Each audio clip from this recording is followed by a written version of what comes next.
If you find adventure at the click of a button, or from the turn of a page, or the casting of a die, join your hosts, Coniff and Shiloh, on an unforgettable journey. Questing the Multiverse. My tea is entirely too hot, so I just took a sip as the intro was playing, and now my mouth hurts. So, listener, welcome to episode 13. This is a special episode for one reason, and that's because in this episode, we are going to give you our thoughts on the entirety of Guild Wars 2. I have finally finished all the story bits, including Secrets of the Obscure. Shiloh was done with it like in August or something, so so I finally caught up. And in this episode, we want to take and really give a homage to this fantastic MMO that I think ultimately marks the dawn of a new, not to be so melodramatic, but like the dawn of a new era of gaming for certainly Shiloh and myself. But I don't know, that just makes it seem like so much more important than it really is. But I don't know. Do you have any thoughts before I trigger the sound? No, I think for at the time it was not revolutionary, but I think it was probably the first game that actually took a hard left when all the other MMOs were trying to basically decapitate WoW, unsuccessfully, one after the other. And this would go on past Guild Wars 2 launch, and Guild Wars 2 was taking a completely different approach, thinking, well, we're probably, I don't know if they actually talked about this in the studio and had their meeting and was like, well, this is what Shiloh thinks, so we should probably just address this right off the gate. But I don't think they really set out to try to do that. What they did was, we're going to make a game the way we want to make it, and the way the game will be different from WoW. The game will be different from the previous Guild Wars 1, and that probably pissed off some people. But in the end, we got what we got, which is completely different. There was no Holy Trinity right out of the gate. There was no really vertical progression that people were used to in MMOs. There was a complete horizontal progression. There was an action combat, which was kind of unheard of. There was no tab targeting. There was underwater combat. And there was so many different things that they did in that game, and still do to the game, that you really don't really see. You see a little bit more here and there, but after the years with ESO and other games came to be, but for what it was almost visionary, and still is, really. I also would like to make the point too that they went so far away from what Guild Wars 1 was as well, that I think when it launched, a lot of Guild Wars 1 fans were not on board with Guild Wars 2 at the time because it was so different. Yeah. And we're not going to get into a comparison of those two games because I never played Guild Wars 1, but we'll get into plenty about Guild Wars 2 in this episode. And so the way we're going to kind of run this episode is we're going to start with a why Guild Wars 2, or how we got into it, and then we're going to dive into a rather lengthy list of individual aspects of the game that we want to talk on.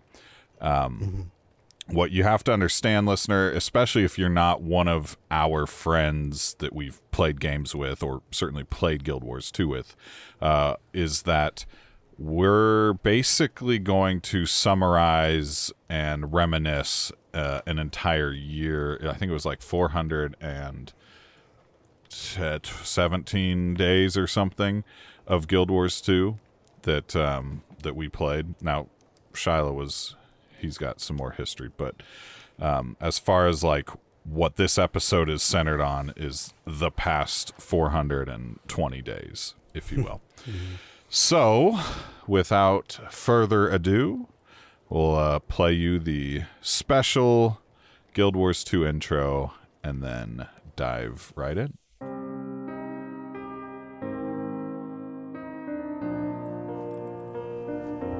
Commander, so glad you're here. We were wondering if you'd been held up by some new end-of-the-world scenario. No, I was just not really in a rush. It was a nice feeling. Whew, I hear that. Hopefully we stay apocalypse-free for at least a few months. Months? How about for good? No, that might be asking too much. So, why exactly did you two call us here? Not to slay a dragon, I promise. But we'll get to that when everyone is here. Try to enjoy each other's company in the meantime.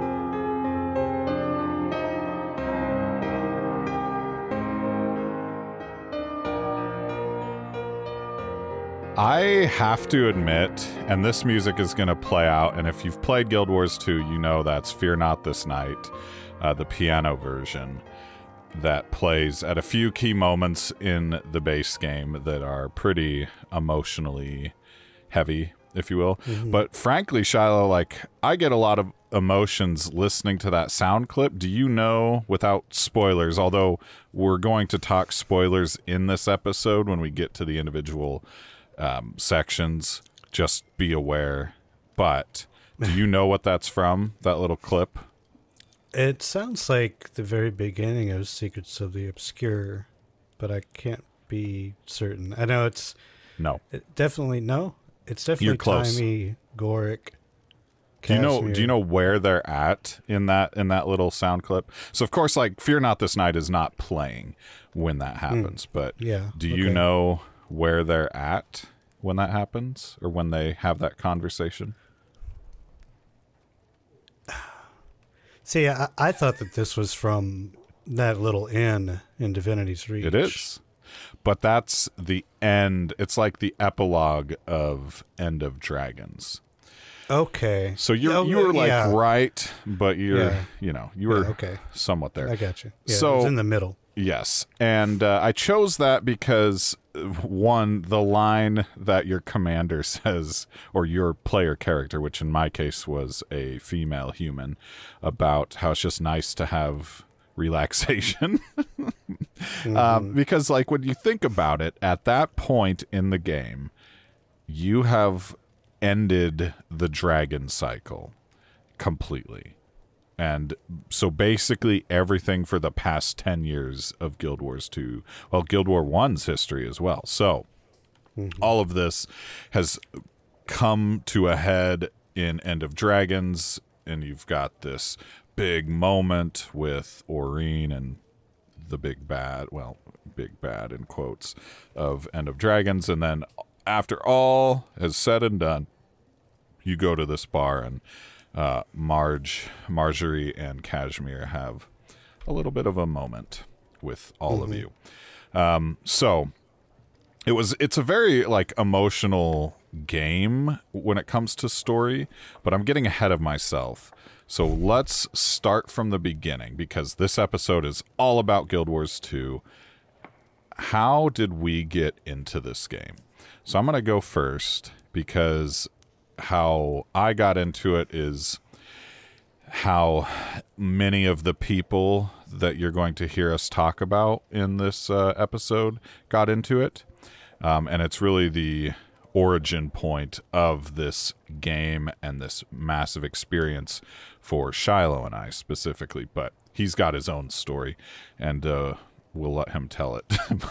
But so there was a day in August of 2022 in which our good friend Cash and Jibs were having a, like, phone conversation. And they had been off and on, well, certainly have been off and on in World of Warcraft for years at this point. We had done a stint in New World at the beginning of 2021. That didn't pan out after the initial launch. And so, you know, fast forward to a year later, about August, Jibs and Cash tells Jibs, I cannot stand to play another second of World of Warcraft. I need something new to try out. And so Cash poses that ultimatum, if you will, to Jibs, and Jibs says, well, let's take a look and we'll see, you know, what we can download and play. And so they look back and forth at some stuff, and eventually I think Cash sends him Guild Wars 2. And I was in a server with those two, plus our friend Sonny, plus our friend Stark at this point. And Cash hops into a voice chat, and I was, I think, done with work, and so I just hopped in a voice chat, and he's like, Coniff, have you ever played or heard of Guild Wars 2? And I said, played? No. Heard of? Yes. I feel like it's something that I just missed the boat on. I know it's an MMO, but I don't know much about it. And so that was the beginning of my interest of Guild Wars 2. He sent us some video. I looked up some video on my own. And then I quickly realized that Guild Wars 2 is free to play, the base game. And so I was like, oh, free to play? I'm going to go download it and we'll see what happens. I was playing RuneScape at the time. And a little bit of Elder Scrolls Online, and I was really fed up with Elder Scrolls Online. They were making a lot of decisions that Shiloh, myself, many other people were just not on board with, and it seemed like ZeniMax Online Studios was hell-bent on just pissing off the people who'd been playing the game for years at this point by making dumb nerfs to gear and affecting all this stuff. And I'm not going to get into it too much. If you want, there's a video out there about all that. And I will talk about that in a little bit too. But so I was ready for something new, honestly. Like, I had gotten into RuneScape again because of New World. And then you and I, back in, like, I think it was February 2022, is when we're like, yeah, let's go back to ESO on Xbox. And so we did the whole thing. We certainly got further in the rating or the trial scene than I think either of us ever expected to. And so I was just ready for something new. I was ready to play something on the computer, because Xbox ESO is great. Many of our friends from that era, which is the Real Wally, Brennus, Genghis, Warsaucer, Reaper, Swine, P. Matty. There's many others I'm probably forgetting. But those people, like, made ESO on Xbox as great as it was. Like, that's really what we were, you know, enjoying. And just got to a point where none of us were happy with what we were doing in the game. And so I, after having this discussion with Cash, look into Guild Wars 2, and I install it.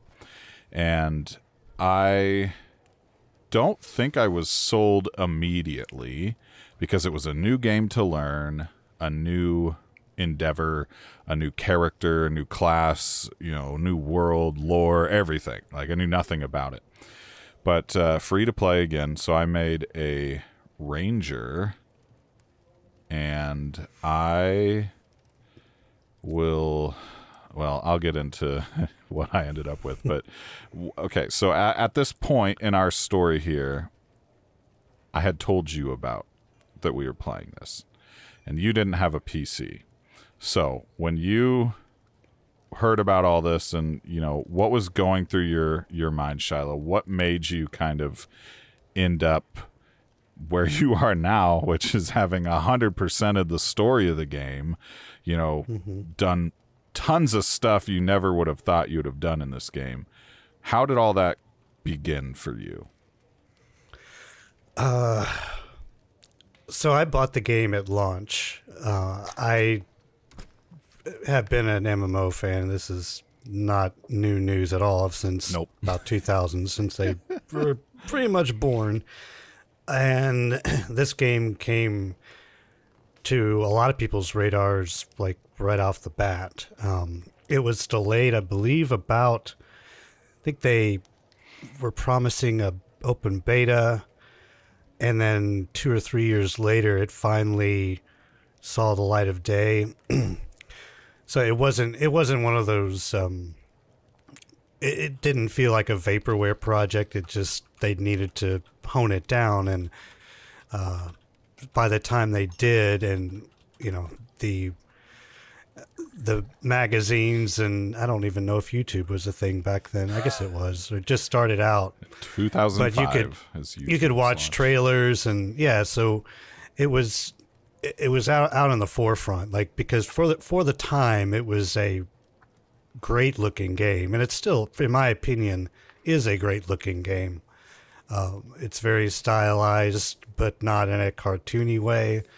It's just very artistic, and there are some, the early game is not quite as good looking as some of the later game stuff. That's in every MMO, from WoW to ESO to the people learn, they learn how to tweak the technology, and the artist teams get better and things move along. But for what it was, I was initially hooked, and I rolled up an Azura Mesmer and basically just went around the world by myself. I think I got to level 60 and then eventually kind of fell off. This was before all the expansions and all of that. So, and I don't remember why I fell off. I think maybe another game came along, or I just stopped playing games. Maybe my computer just stopped working. I don't know. But so to get back on board and to retry the game, especially when you told me that you were going to play, and that the community was going to play, and I kind of knew who some of the players were in the community, that immediately got me excited, because wow, I could actually play this game with people. That'll be really interesting. That'll be a novel concept. So I immediately just started doing research on the expansions and all the stuff that I had missed out on, and realized, oh my God, this might be the MMO that I've been wanting, in the wings since I've been playing ESO, which I thoroughly enjoyed for years and years. But eventually, like all good things, at least for me, they just, I honestly, I left ESO before even some of the bad stuff that you had just mentioned was really, I think that for me, that was just like, okay, fine, this is it. I'm definitely done. I'm glad I was done maybe a few weeks before all that stuff. But I just kind of like, okay, I'm done with this game. Yeah. Well, you went to Final Fantasy 14 briefly. I did, I think, in like the summer of 2022. So that makes sense. Yeah. So to be able, I just had to do a little finagling, and this was about the time that our table selling business was kind of starting out, and so I was making decent money on the side, and figured, well, I might as well try to at least get a PC, and did some shopping around and talked with you, and kind of figured out something mid-range that I could afford, and kind of piecemeal it together as time went on. But I don't regret any of that, because it's been an amazing experience replaying Guild Wars 2, especially with friends, but then also just really diving into the story and the world and the lore and just everything. I'll save any kind of Oh yeah, we'll get real pedantic, and I don't know what the word is, but later on we're going to get into the weeds. So yeah, I think the only thing I'll add to the origin is that when I first made my ranger, I made a Sylvari, because you're presented with 5 races, and that's Norn, which is big, tall, bulky humans looking race, regular humans. Like Nord and ESO, just with an N on it. Or a Norwegian. I guess there's only 4 races, right? And then Azuran, and then Sylvari. What is Norn human, Sylvari, Azura, Char. Char. Well, I do have a Char, so I'm not just forgetting them on purpose. So you got these 5 races, and I never really liked the Khajiit in ESO. Like, I never liked playing as a Khajiit. And the problem is in ESO, when you are doing endgame dungeons or trials, your race matters, like, for the meta. Like, what your race is will give you certain buffs that are, well, not even buffs, just like a little bit of a stat boost. There's none of that in Guild Wars 2, and the only thing your race makes a difference for is the starting story, really. And then, that's really the only thing. And so I made this Sylvari Ranger, and initially I was like, man, like, love this zone. Like, it was very vibrant. I mean, Caledon Forest is, if you've ever played, like, like, it's not quite like weird nature-y like Vardenfell that you love in Elder Scrolls world, but it was very like lush, vibrant, slightly alien-like, but it still felt like a jungle and a forest. And so, loved it. And after I think I started on a weekend after like the Sunday night, after having played for Friday and Saturday, I was like, yep, I'm buying all the expansions for this game because I want to experience the whole thing. And so that's really how we landed in Tyria. But I think you've got some fun little facts to kind of break the ice, and then we'll get into some more of the details. Yeah, so these are a couple of did you know, Coniff? No, I didn't.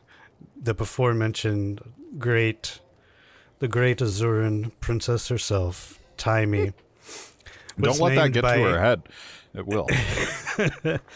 Taimi was named by Angel McCoy after a 95-year-old Finnish woman she had befriended. Angel McCoy was, I think, the narrative lead on Guild Wars 2 from like 2008 to 2017. Wow. But she had named Taimi after a 95-year-old Finnish woman she had befriended during Taimi's development. And Taimi means seedling or sapling in Finnish. It's also, you missed the part that the Finnish woman died during the development.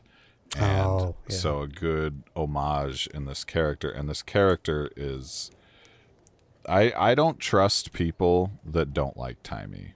Like, I get it at first. She's your typical annoying teenager.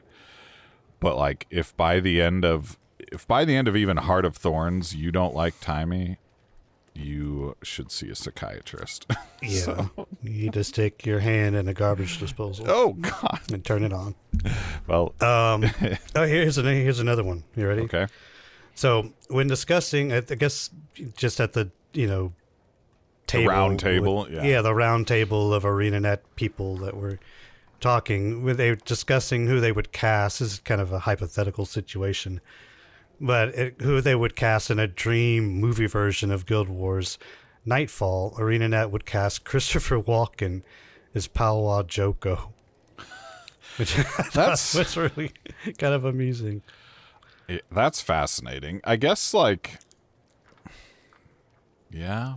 I wish I could do a Christopher Walken. I really can't, but he's one of a kind. Yeah. That would be hilarious. That's interesting. That's a good factoid. Like, I don't know who I would cast for like any of the characters. Like Logan Thackeray, like that could be some Matthew standard. McConaughey. I don't know. I don't know. Queen Jenna, who would? I have no idea. Taimi. The problem is, like, you're just gonna hear their, like, all the all the non-human races in that game. Like, you would just want the same voice actor. So yeah. I don't know. Wait, so hold on. So that note or that factoid is about Guild Wars Nightfall. So Palwa Joko was around in Guild Wars 1. I didn't really realize that. I didn't play. I think I played maybe a few levels of Guild Wars 1. Barely touched on it. So Interesting. I didn't really know that. So, and one last little fact, I thought this was kind of cool.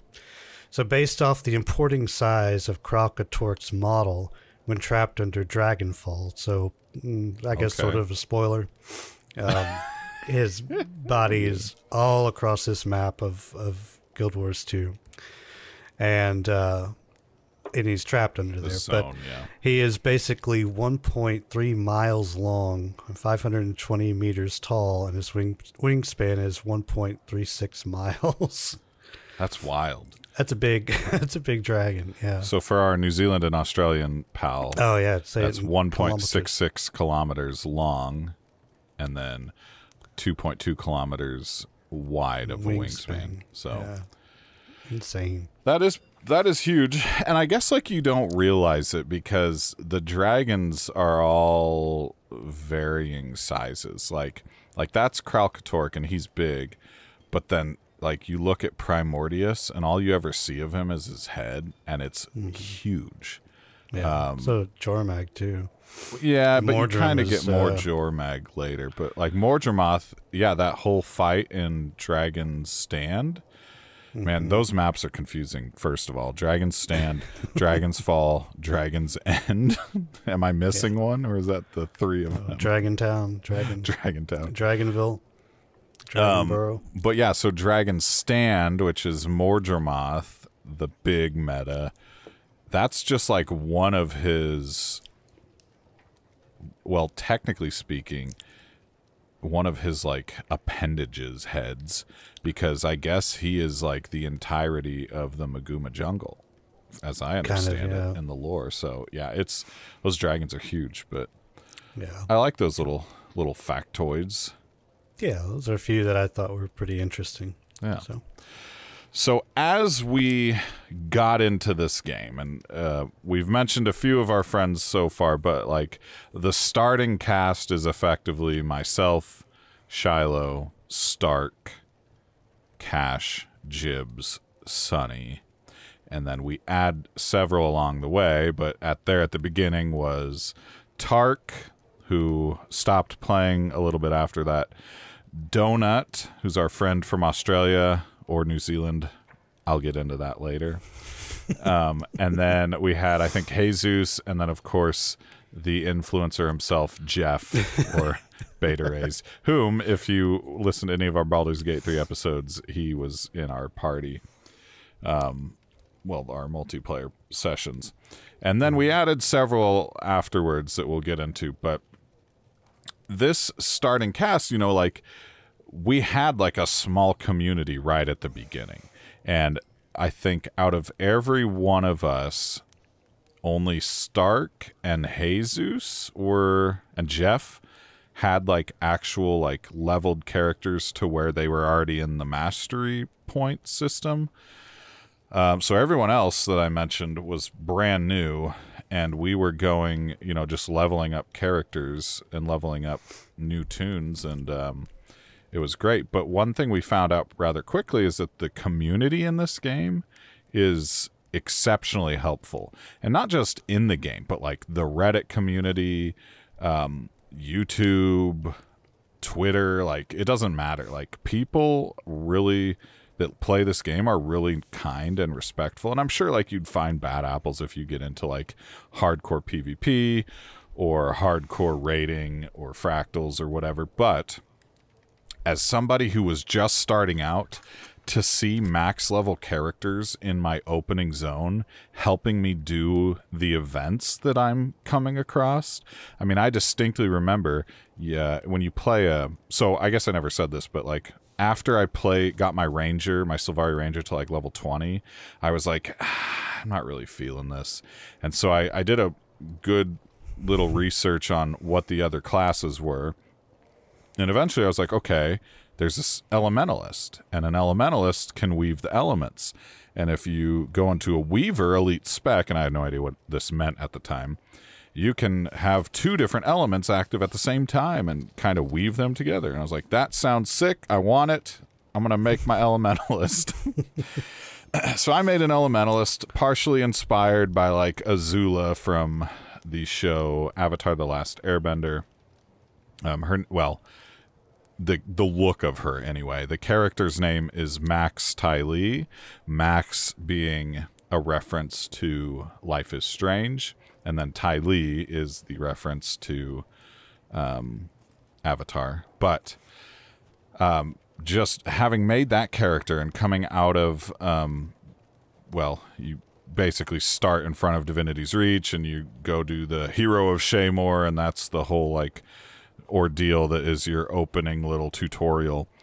You're dropped into Queensdale, I think is the zone, and there were like just level, of course, like it's Guild Wars 2. There was like, you know, a max level, like 450, whatever at the time, in just brightly glowing like a insect light at night, just standing in the middle of like this new zone, playing music. And there were several others, and area chat is hopping, and people are having a good time. And I'm like, man, this game is like so different from my experience with ESO, where, you know, people in voice chat or text chat of ESO are just a lot of times not pleasant. There are definitely good apples, but I was taken aback by just how nice the community was and how much the community loves the game and just loves playing it, helping new people. I mean, to the point where like podcasters, when I know our friends Cash, Jibs, and Sunny started Legends of Tyria, like a lot of people were just singing their praises about the show, like hopping into the live streams that Sunny would do when he would play. I did a video that I just put out for my friends called Why I Left ESO for Guild Wars 2, and that video exploded in popularity. I woke up I literally put it out there expecting like 50 views because I put it out there as a reason why I left the game ESO to play Guild Wars 2, because there were a lot of comparisons that I was making and stuff, as a love letter to my friends. Be like, hey, this is why I'm playing this game now. Maybe it would entice you to play. Well, it didn't entice them to play, ironically, but it did resonate with like 200,000+ viewers at this point. And so it was just, you know, just the whole, every like interaction with the community of the game has been a positive one for me. I honestly could not tell you an experience with somebody in game that wasn't like positive, that was a negative experience, because the game is built around helping each other. So, you know, like if somebody goes down in old school MMOs, only like healer class can res those people. Or in other MMOs, you have to expend like a resource from your own inventory to res them. In Guild Wars 2, you just get experience for rezzing somebody.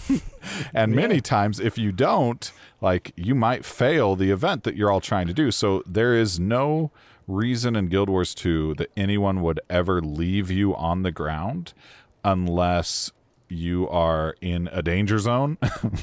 And that's probably why you're on the ground to begin with. Or you are, like, dead, and it takes, like, I don't know, 5 times as long to res you when you're dead. Yeah. And it's just not reasonable when there's a waypoint or something that you could, you know, go to and then get back to the event. So for those that aren't familiar, so when you go unconscious or you quote unquote die in Guild Wars 2, you don't actually die quite yet. You go into this rally stage. Yep. And you can fight back. You can do little basic things, or at the end game you can get Jade Bot, you know, instant restore kind of things. You can huge. Get if you're a ranger, you can have your pet come over and res you, or you can send your pet. If you have a trait marked off, you can have your pet go off and try to res somebody else. So there are ways to get out of that. And once, if you kill a mob when you're downed or when you're in the rally state, then you instantly pop back up and you're good to go.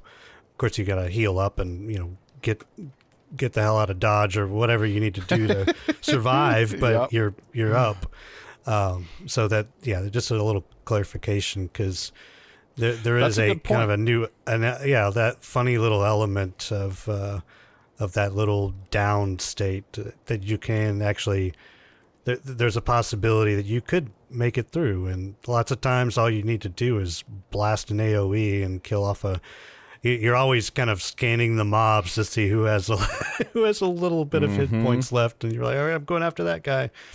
And sometimes if you're going after big stuff, it's, well, this is a losing battle. I hope someone comes over and tries to res you.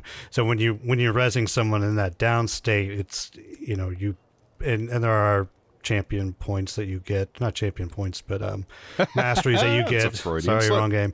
There are mastery points that you can get that speed up your revival time and all of that kind of stuff. So there's a little bit of I guess that gray area that you can that when you go down you still have a fighting chance. So it's very friendly, or that's not the word I want. It's very like collaboration driven. That's still not the word. Like the game is built around supporting other players rather than making them compete. There is no way to duel another player in the open world or anywhere. There is like an actual like area for dueling.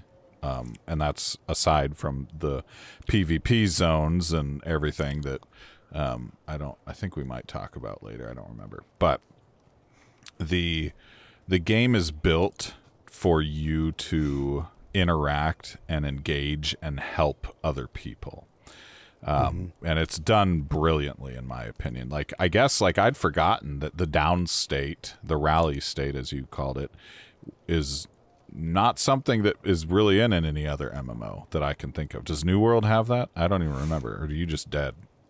No, it does have a brief period of time where you can be resurrected by anybody. Okay. Well, I guess that's the only way you can really res someone. And then eventually, if a mob comes over and gets aggro on you, and he just smacks you, and you gotta revive at the next point. But I think it is the only game that really has that last fight sort of thing that I think is pretty neat. Well, and the great thing too is it's not just other players, but like if you're in a story quest, and I'll say like later story quests, because the base game, some of the NPCs are dumb, but like the NPCs themselves will come and res you. Literally the final fight of Secrets of the Obscure, the most recent expansion in this game, I went down, again, I'm an elementalist, I went down like 1,000,000 times, and the character, we probably won't say spoilers for Secrets of the Obscure, by the way, listener, so if you haven't played that, we're going to keep the spoilers out of that. But the other expansions are fair game. But anyway, the person in that final fight of Secrets that helps you had to res me like 5 times. Yeah. And the good news is the NPCs have like a buff to their res, so they get you up pretty quick. Okay, so that's community. You have anything else to add on the community aspect? Yeah. Okay. Well, I mean, besides the obvious with Legends of Tyria, your success with your viral video, there are other podcasters that I've listened to and YouTubers in particular that are excellent providers of coverage for Guild Wars 2. If you want to give them a listen, Jebro, the Lightbringers podcast, as with Kroof and Boots and Rookery and the great Fornax, who's also the Crichton Herald, which you can watch her videos on YouTube as well. They're very, very good. Her lots of lore, and her beginning video, like it was like the comprehensive beginner's guide to Guild Wars 2 video. That is what sold me on this game.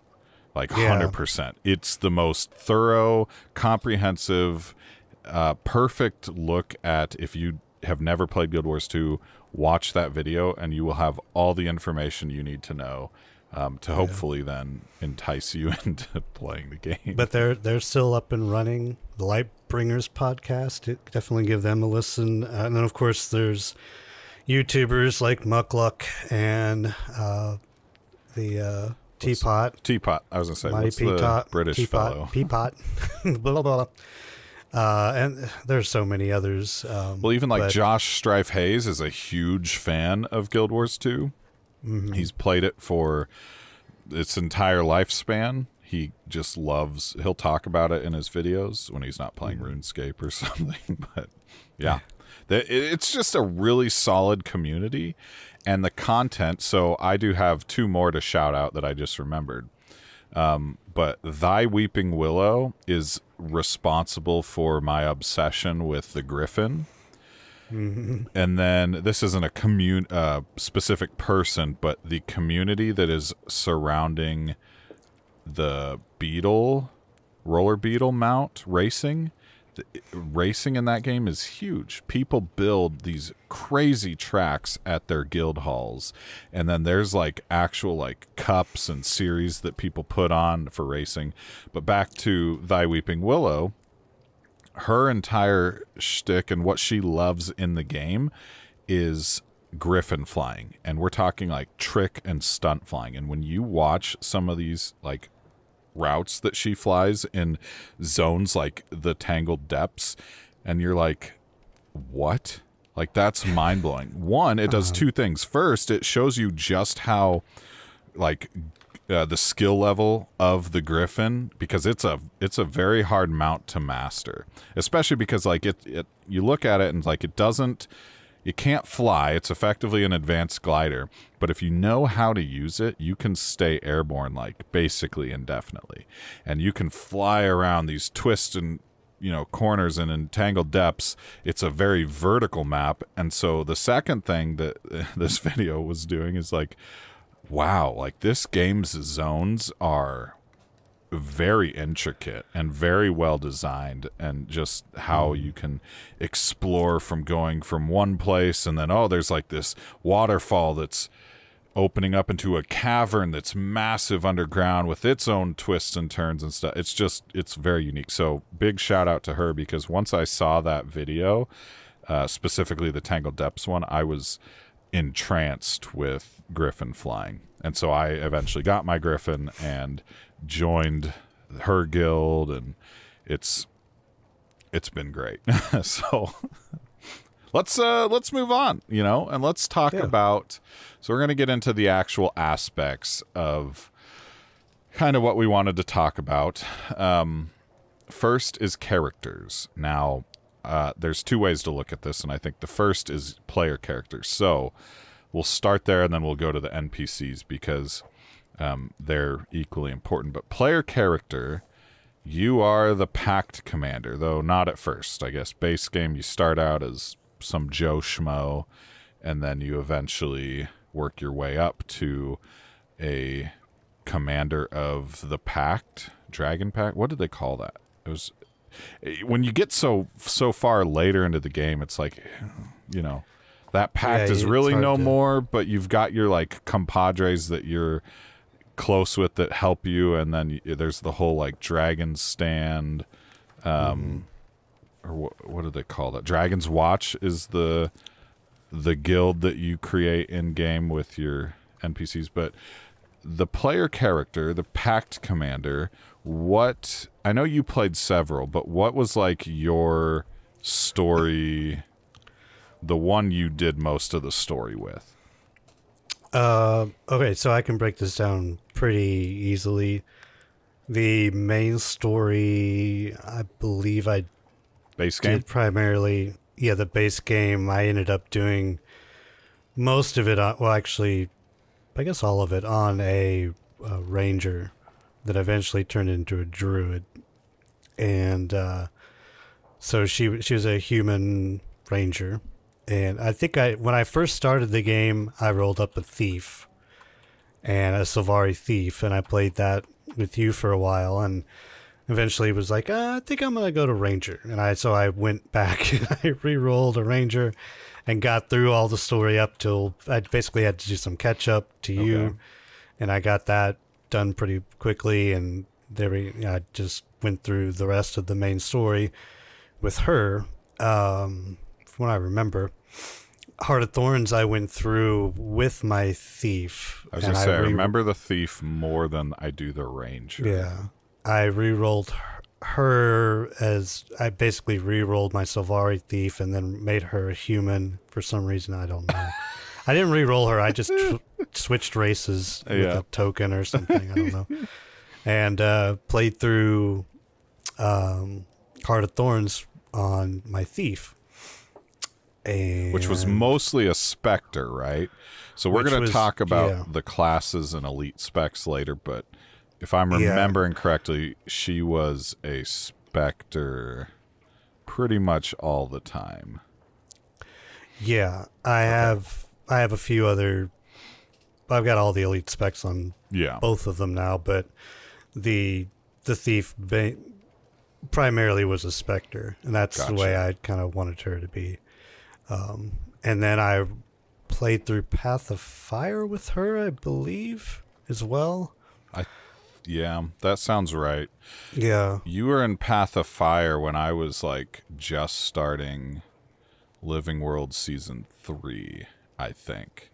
Because I had just finished Heart of Thorns and you were like a full expansion ahead of me. And that was the same era, I think, when you were really on your Spectre hardcore. Yeah. And then I rolled up a warrior. A Blade Sworn. Oh, yeah. What was her name? Was that Mazzy? Kexen. No, Kexen. And she was primarily my Season 4 and Ice Brood character. Okay, interesting. And then rolled up, I kept my Necro. I had basically one of every class. So Wait, what's hard to keep up with? You played but Necro I went for through End of Dragons on my Harbinger for End of Dragons, and then Secrets of the Obscure I went through as I re-rolled I actually just spent a bunch of those writs of knowledge and instantly made a new Mesmer to 80, and then rolled her up as a Mirage, and then went through Secrets of the Obscure with the Mirage. So. Gotcha. And I've got a few others. I've got Zoza, my little Azuran elementalist that basically does the cooking and does also all of my world versus world stuff as a Tempest, just running around doing flips and healing stuff and floating around in bubbles. Why you picked an elementalist for that, we'll never know, but here we are. Yeah. Well, just Tempest seems like a fun support class to run around, and I guess it's kind of a meta build for that sort of thing. So that's what I end up doing. But I got so many different. I got them all. Firebrand and But yeah. So you have obviously your mine's a lot shorter than Shiloh's. So I checked like last week at some point, and I think I had 850 hours in the game total, and like 820 of those hours were on my elementalist. And so I deleted that ranger, that Sylvari ranger, because I had made her. I was like, I'm not on board, and she was taking up a slot. And so I made actually, before I even made the elementalist, I made my thief Regis Bones. He's a little Azuran guy who looks like he just got out of prison. And I was like, I think it'd be hilarious to have an Azuran who's like a thief, because Azuran by lore, very like intelligent. They're like 50% like diabolical and 50% like mischievous, like good mischievous.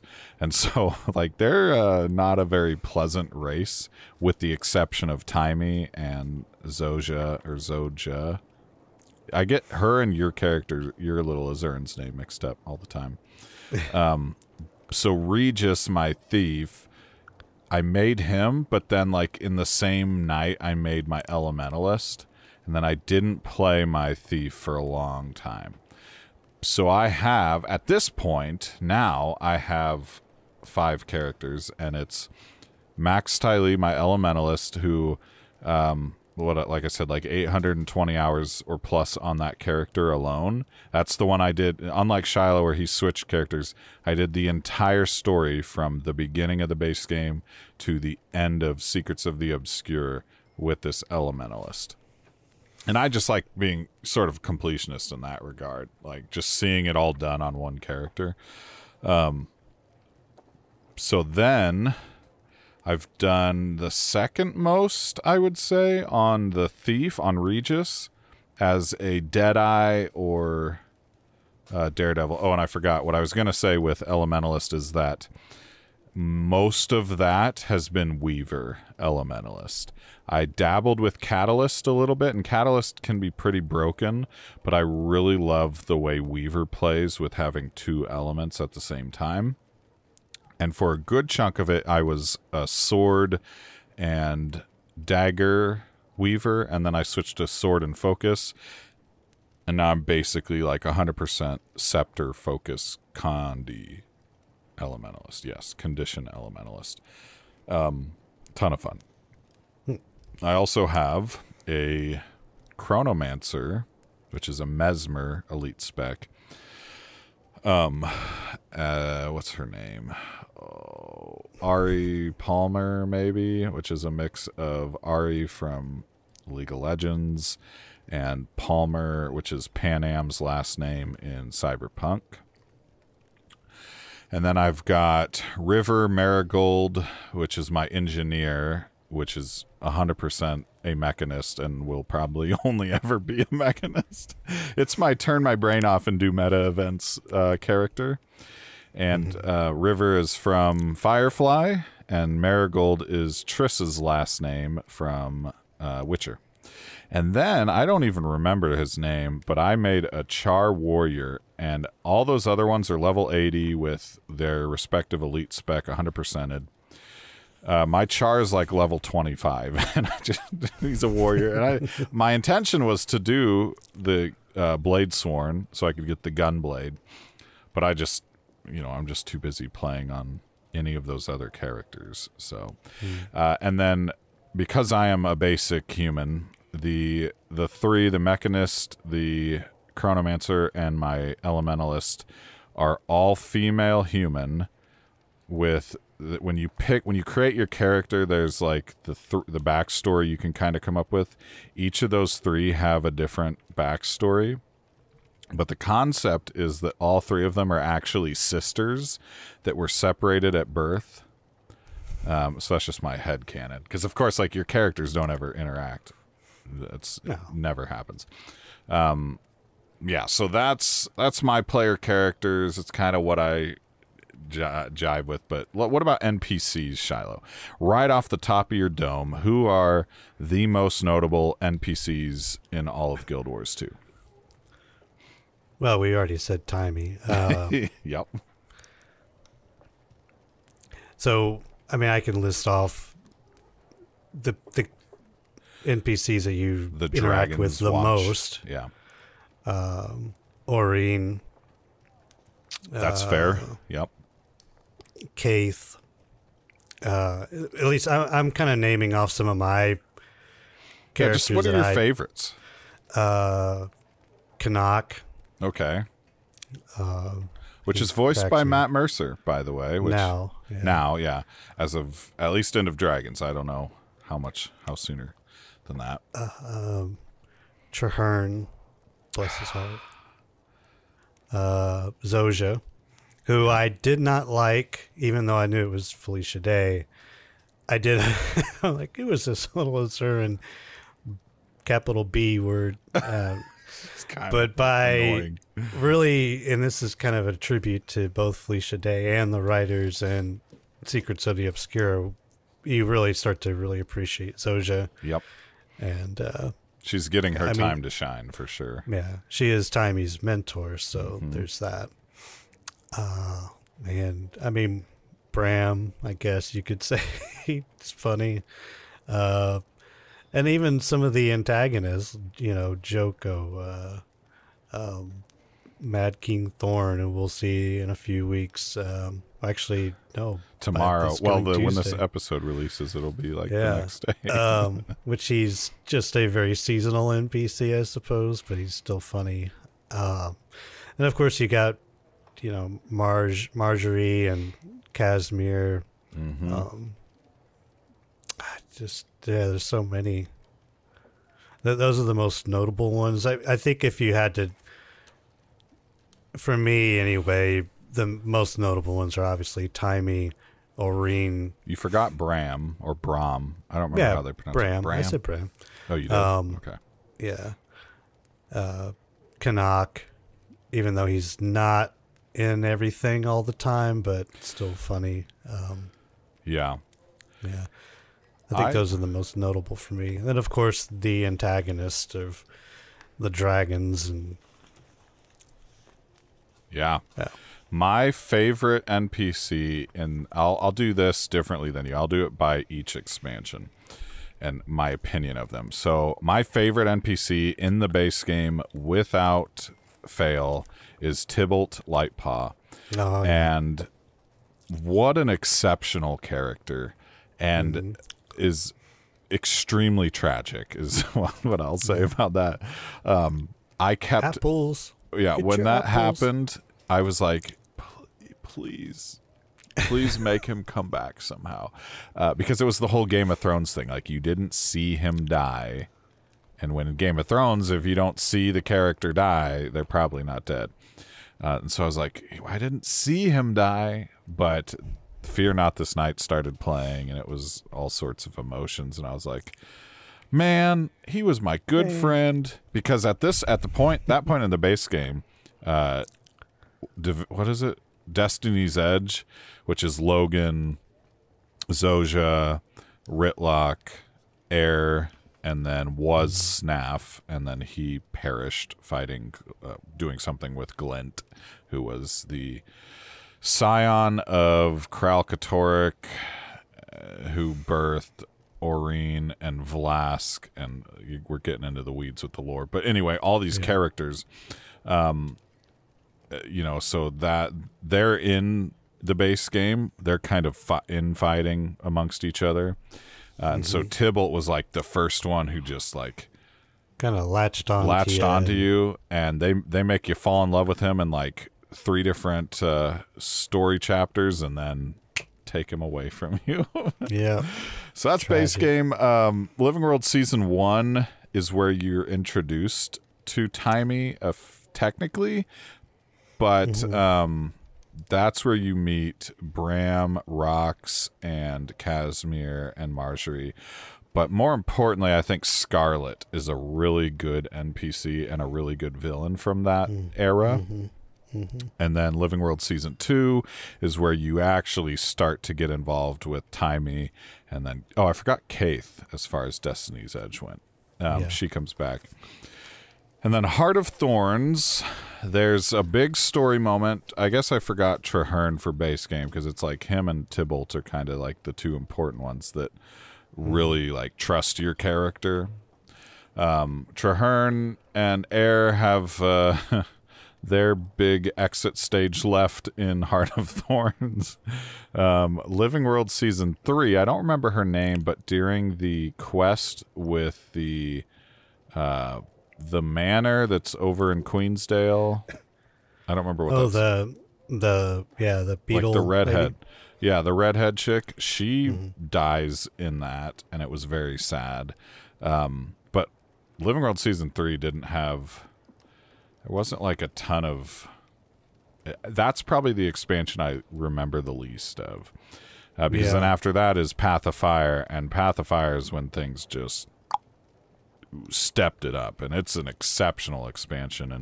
And Canuck plays a part in that. He did play a part in the previous ones too, but Casimir is involved because she was pretty devoted to Balthazar and that whole thing. And then Living World Season 4, it's all about like Oreen, Timey, Gorick, Blish, and then of course Joko, and then Kralkatorrik, and then Icebrood. I actually enjoyed the story of Icebrood. So the whole Ryland, of course, being Ritlock and Krisha's son, I think is how that worked out. Like, that was a big moment.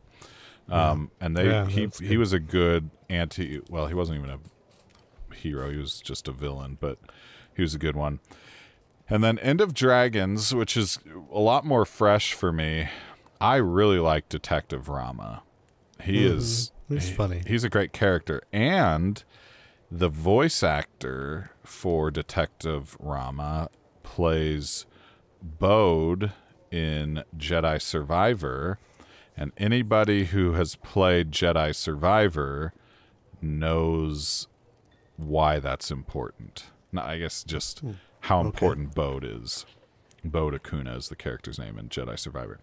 So anyway, and then Secrets, of course, Zoja, but I liked... Spoil that, yeah. I liked one of the dwarf, what's his name? Liar. That's all I was going to say. Lear. Yeah. So yeah, we won't spoil anything else, but just really good writing overall. Like, it had its ups and downs, and I think, and this is kind of tying into our second aspect, which was story. But in general, like, what do you think? Like, really good writing for an MMO? Like, MMOs aren't typically like cream of the crop when it comes to a story and characters, but yeah, I really enjoyed it, and I've really felt like I was like, friends with these NPCs because you interact with them so often, and your stories are all intertwined. And I'll never forget, and the one thing I do remember in Living World Season 3 is Bram literally yelling at your player character, and it was and your character starts yelling back. It's like the only time in a game that my character and an NPC have like actually been in a serious argument. And I was like, I need to get a room for my player character and Bram, because they're just... And it was a very intense moment, especially with what happens in Heart of Thorns and all this stuff. And I was like, that's when I gained a lot of respect for that character, because I was like, he's kind of this dopey Norn dude. But then when he goes through that, and then he comes back with Icebrood and some of End of Dragons, I think. I remember him somewhere. I don't remember. Maybe it wasn't End of Dragon. I don't know. Like, it's intense and just a good character. But yeah, what about you? What's your... I personally... It's hard for me to compare this to Final Fantasy XIV story, but it is... For what it is, and not being this drawn-out thing like 14 is, it's probably up there with 14 is my favorite overarching story than any MMO. And the nice thing about it is it's not very sectionalized. It's not I can't even say that word. It's not compartmentalized. It's not doing that to each different expansion, kind of like, I guess WoW sort of does that, and ESO certainly does that, where you don't have this overarching thread, and you do in Guild Wars 2. It's all basically a progression of, well, we've got this dragon, and what are we going to do about it? And we got to go here now and deal with all of this stuff. And then you have, Balthazar and Path of Fire, and you've got to go deal with that stuff. But it has a common thread throughout, and they intertwine. And this is why Final Fantasy XIV is so good with what they do with their story as well. It's a continuous story. It's a saga, and it feels epic. It's not this, individual little story. And I hope that they don't completely give up on that. I know that it's the End of Dragons, like that's the expansion. Spoiler alert, it is the End of Dragons. So now we're going on to the Secrets of the Obscure, and I hope they continue at least with the thread rather than having these little sitcom episodes that I... Personally, that's my biggest complaint with Destiny has always been that I hate these little sitcoms of expansions and stories that they do, where there's like, well, the pyramids in the background. well, how about this little planet over here where we can talk about, the Helsinki for a while? I'm like, what? No, wait. What about the thing in the sky that just killed, millions of people? I don't really. Yeah, I completely agree with you on the Destiny piece, because they, the problem is, they're really good at the stories that they create for Destiny 2, but they're in their own little microbiome of interactions, and so the stuff that technically happened in the Red War doesn't mean anything for what happens in the Tangled Shore, whatever that DLC is called, and then that really doesn't play at all into Shadow Keep. Is that what it was called? too much game knowledge. Keep, yeah. Too much game knowledge. With the exception of the Pyramid and the Traveler and all that, and it's okay, they're finally tying all these things together, but it's just these little sitcoms. Whereas Guild Wars 2, the events of the base game, the finale of the base game story, is a direct catalyst to what happens in Heart of Thorns, what's happening in Path of Fire, what happens in Living World Season 4, and what happens in technically Icebrood Saga, but then also End of Dragons. And End of Dragons ties a nice bow on the whole thing, to where it feels yep, this was an epic saga that started back with Zaitan, and now it's completed with Suwon, and it makes sense. It fits. You realize in that final fight, this is why you are having this fight, is because of each of those things and the lore behind them. And so it was built in such a way, because you get the same characters off and on. And I did like that too, where in Path of Fire, Kashmir and Ritlock were premier characters, but Ritlock was nowhere to be found for End of Dragons, right? Yeah. Or I enjoy that as well. Yeah. They select people because they can't always be together all the time. It was a bummer not having Tyria around for End of Dragons, but you get to. She was a little bit, yeah, but not nearly as much as you got with season 3 and 4 and even Path of Fire for sure. Yeah, Path of Fire. So yeah, I've really enjoyed that. Who will be the characters today? Who's the little cast of characters in this expansion? Because you don't really know, but they don't completely disregard those characters. Oh, yeah, they'll come back. They're just doing other things, and so it's just it's a very fluid storytelling that I really appreciate. Yes. And then on top of that, one thing that I really like, and I think this is going to be a discussion topic in a future episode, is that your character is not blessed with some superpowers or some super catalyst thing that makes them more special than everyone else. Well, other than she's Orion's, or he or she is Orion's champion. But there's a clear connection with why that happens. It makes sense. Whereas let's say Skyrim, you are the Dragonborn, and so you're basically a superhuman or super whatever in that game. ESO, you were killed, but then you've become the Vestige because you can't technically die anymore, so you've got this superpower. But this game, and you do have to kind of suspend disbelief because you can die, and guess what? You can get resurrected, and there's really no explanation for that. But in Guild Wars 2, your character is a class. But every one of these characters that we've mentioned is also a class. Ritlock is a Revenant. Well, after a story beat.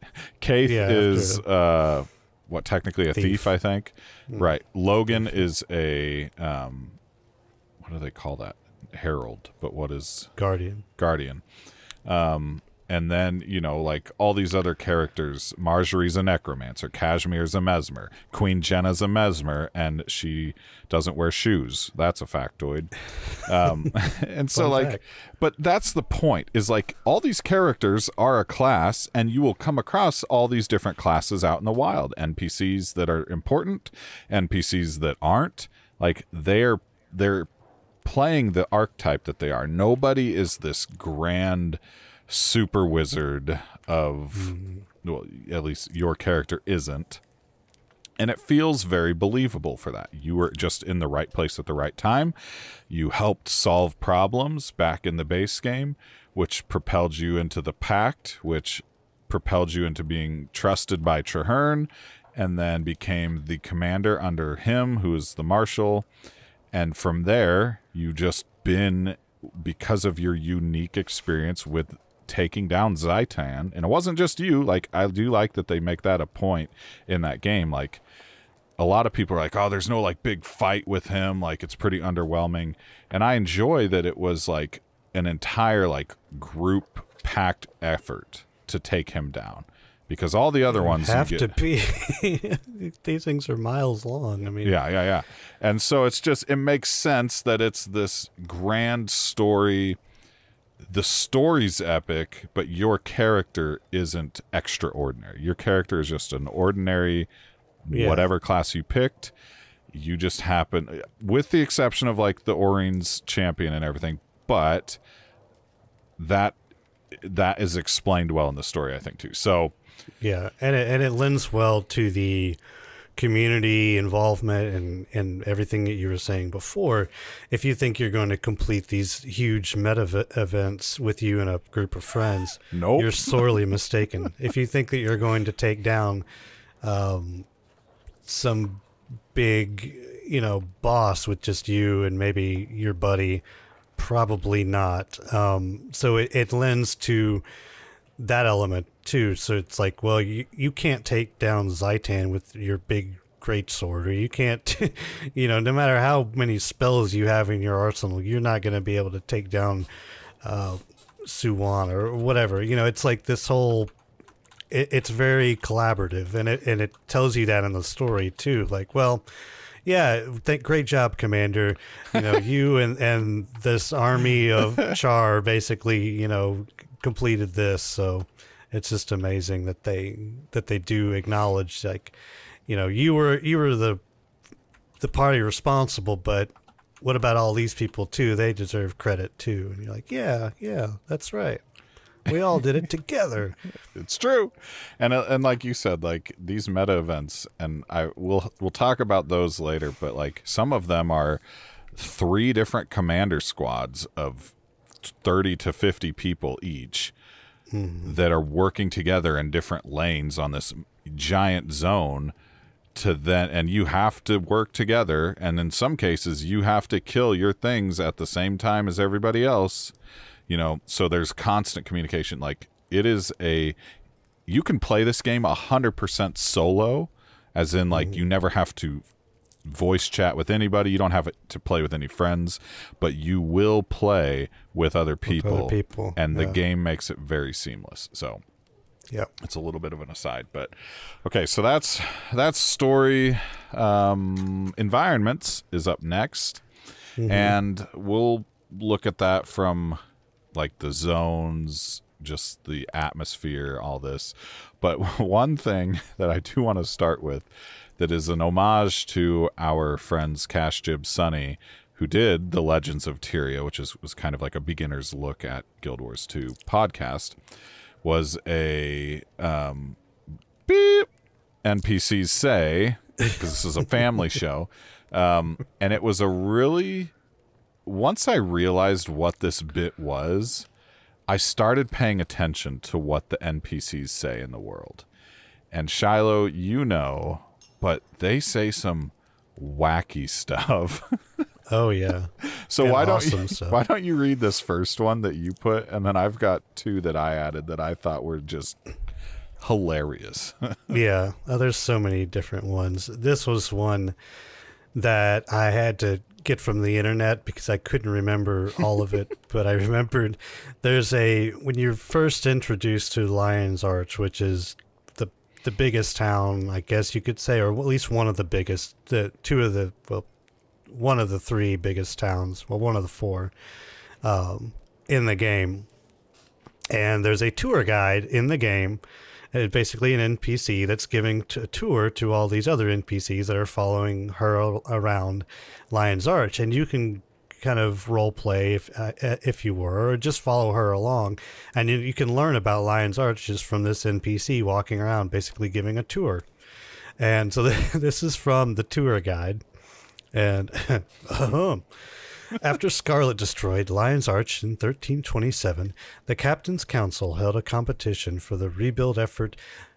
The brightest architects from around Tyria submitted their design proposals, including one very talented student. But alas, her brilliant vision of the new Lion's Arch proved too forward-thinking for the small minds in the council. So instead of gazing upon sweeping views of the bay, we have a giant lobster. Note the excessive use of materials in those claws. Oh, it's so good. Which, if you're familiar with Guild Wars 2, for some reason, there's a giant lobster. Metal lobster. Stone build. Yeah, it's in the shape of a lobster. And for those of you who don't know, when Scarlet in Season 1 did destroy Lion's Arch, they redid all of Lion's Arch. Mm-hmm. So what you see now in the new Lion's Arch was not at the base game, which was old Lion's Arch. So they redid Lion's Arch. And I guess you can go back still and see old Lion's Arch. So the last chapter episode of Living World Season 1 is the Battle for Lion's Arch, which is that whole thing that tour guide just mentioned. And I guess if you do enough of the achievements or whatever, you can get an item that'll let you teleport to Old Lion's Arch, and it acts as similar as like the Thousand Seas Pavilion or Mistlock Sanctuary or the airship and all that. Like, it just like a fun little meeting area. Lounge zone. Yeah. Lounge area. And so that's really neat. I haven't done it. That was one of those achievements where I was like, oh boy, like I'm just, I'm so maybe not very far in the story. Yeah. Okay. So as you said, like, these are things that you can just be walking around in a zone and hear NPCs say. It's just wild. There's a ton in Divinity's Reach, but this next one I actually heard in a story mission. And I was like, this is great. But it's in Heart of Thorns, I believe. And you're in this place and with a bunch of Azuran.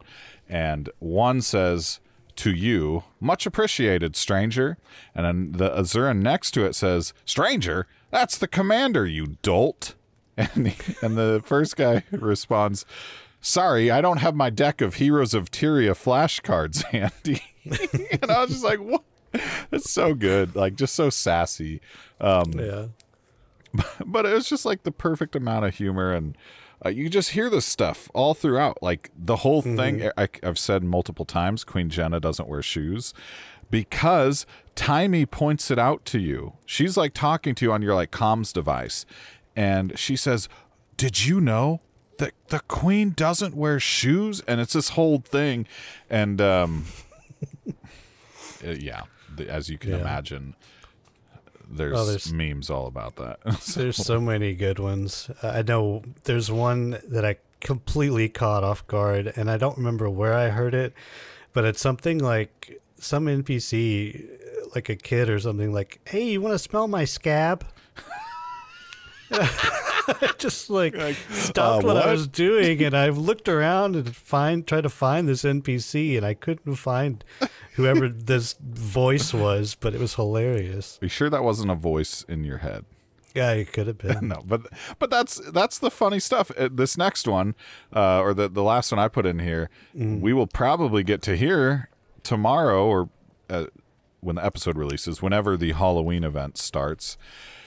Because around Lion's Arch, I heard this, and it was one NPC's like, whoa, you scared me. That's the most hideous Halloween mask I've ever seen. And then the person responds, what mask? So it's just great. Like, these little interactions that they've built in, and they're all around, throughout the entire game. And so that became a really popular segment on the Legends of Tyria podcast. It was just there's so much, and they're so wacky, and some of them are just unhinged, like what Shiloh just said with the scab. But that's kind of like, that's the NPCs that aren't important that just populate. But the environments themselves, it covers pretty much every biome you can think of in the game. Yep. Okay, here's a question for you. All right. Off the top of your head, what is your favorite zone in the game? We should put the Jeopardy music, but we'd get pinged by the copyright that's a tough gods. one. I'll tell you what mine is while you're thinking. Okay.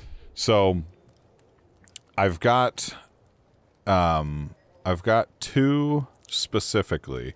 The first is going to be Crystal Oasis, which is the first zone in Path of Fire you go to, and it's got the city of Amnoon.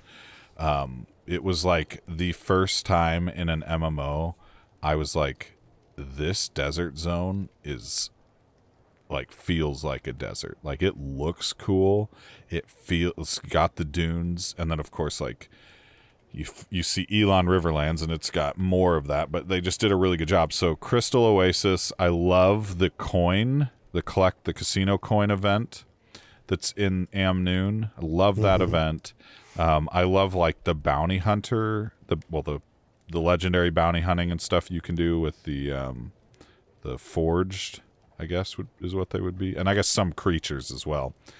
Like, I just love that zone. It's where you spend, I think, your first part of getting your griffin or something to that effect. Like, there's something you have to do there for the griffin, like just getting on your roller beetle and just running, over the sand dunes and stuff at Mach 10.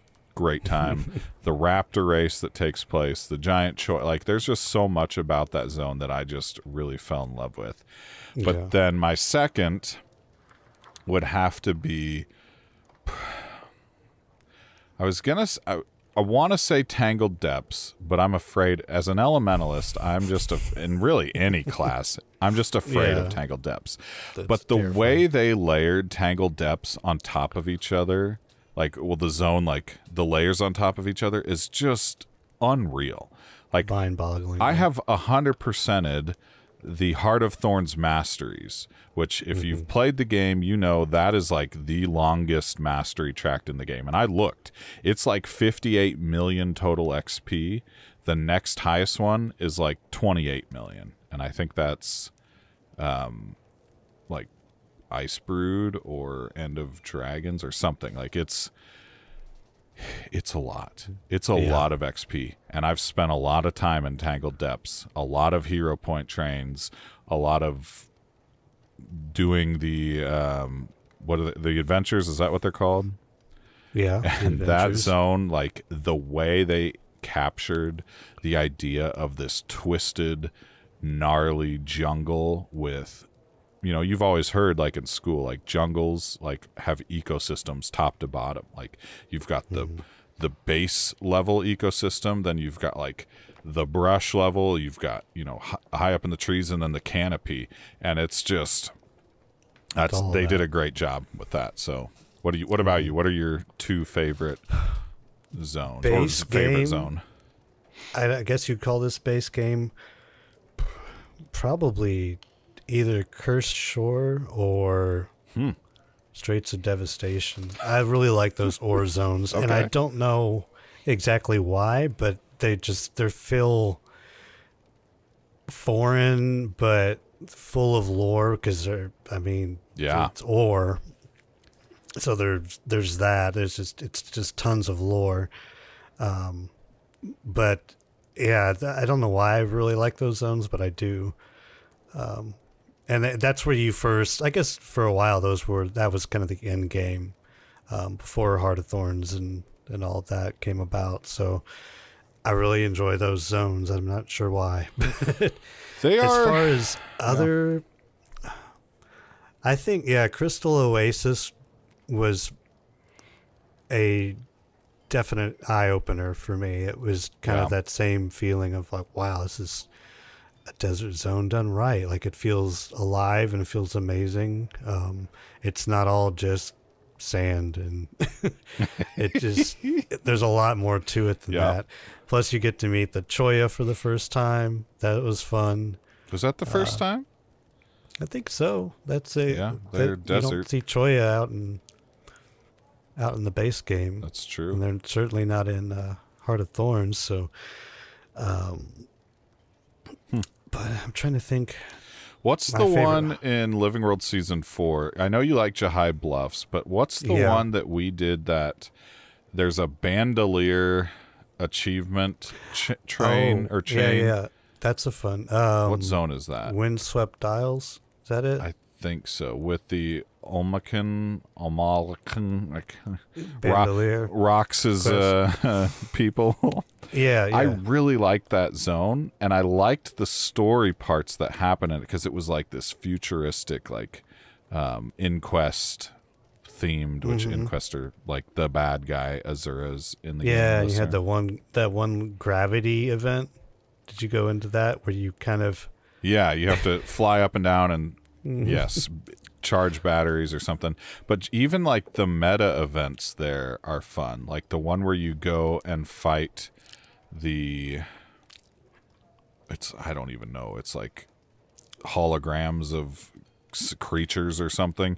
But then there's the Jinn one that's really fun. Like we spent a lot of time in that zone working on that bandolier, and it was just a really fun time. And it's not like it's not like anything special as far as the zone goes, but it's just neat. Fairly small zone, but it's really, really interesting. It's got lots of different elements because you have the beach village, kind of that village beach environment with the Char, which is kind of where your home base is, I suppose.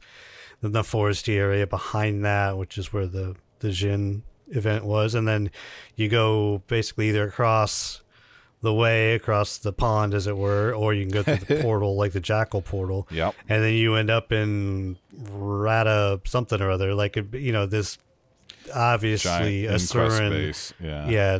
town. Well, not town, but it's base, and it feels very, very futuristic, very Star Wars almost. Yeah. So it's really, really, really, really neat zone. So that's a good call. Yeah. Yeah, Jahai Bluffs is really, really interesting because it's a complete, it just screws with your head because there's so many different elements. There's the time element that they pull in, like it's just an unstable mess from Kralkatorik's branding. It just, everything is all a mess, and so everything is just in flux all the time. I really like how not just Jahai, but like they've done, like when you think of like biomes, of course, like we're kind of limited in our human existence in what we can understand. Like we can come up with like fantastical stuff like floating islands or whatever, but like for the most part, and you take a look at Star Wars, like Hoth is Antarctica, the entire planet. Tatooine is the Saharan Desert, the entire planet. Like Yavin 4, the moon, or oh my god, I'm going to lose my Star Wars license after this. I can't think of the Star Wars Ewok planet. What in Endor? Like is a jungle planet. Naboo is like Italy. Lake country, that type of stuff. Coruscant's just city planet. City, yeah. So like as humans, like of course, like we can only create what we understand because our minds, that's the way it is. And so they did ANET did a fantastic job with their desert biome zones, their jungle zones, their forest zones, and then like New Kainang City in End of Dragons is Coruscant, if you will, just this giant city. I love it. But then what they also did really well, and this is going to tie into exploration, which is our next little aspect we wanted to talk about, is the Shiverpeak Mountains.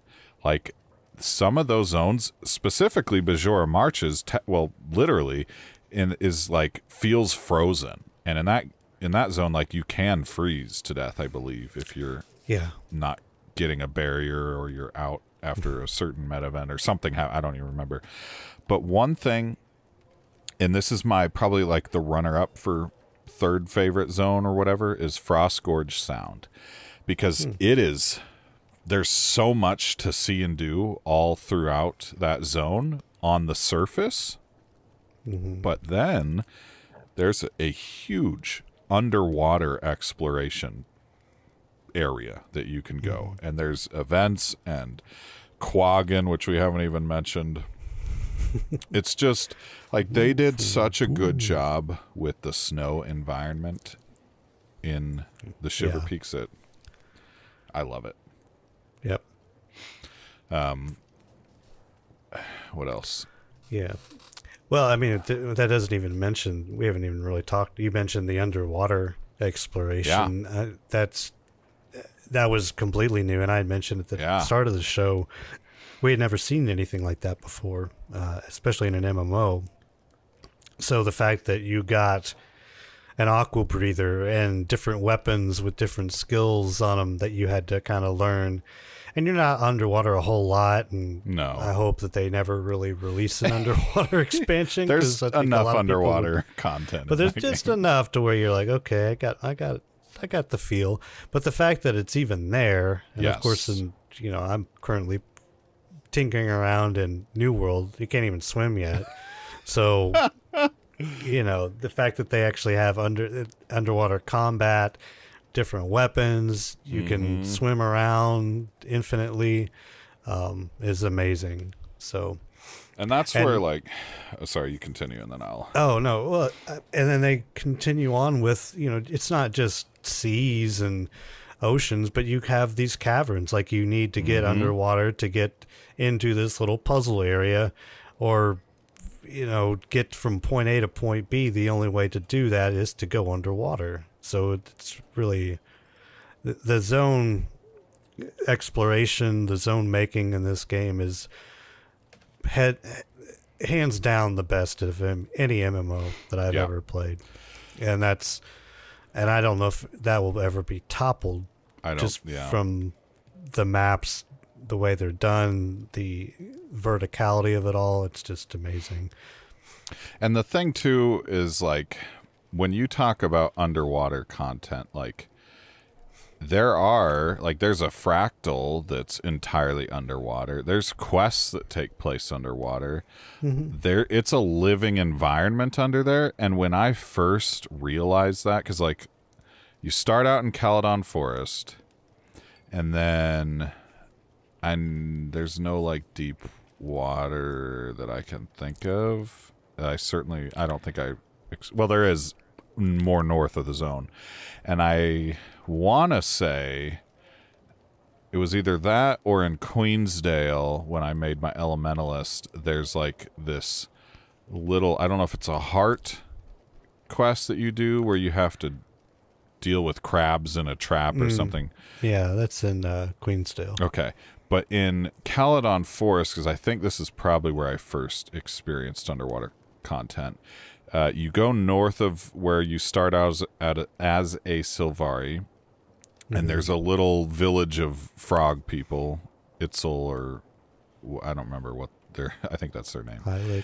Hylic, yeah. And there's a long stretch of water, but there's like these like ruins sticking out of it in the distance. And I think I remember like going towards that and swimming on the surface. And then I remember, like, of course, like my mouse probably went forward and I just started diving into the water, and I realized there's enemies here. There's like things here. Like, it was mind blowing, because in ESO, all you do is swim on the surface of water. There is no diving. There is nothing in the water. It's just there except for slaughterfish. If he goes too far, slaughterfish.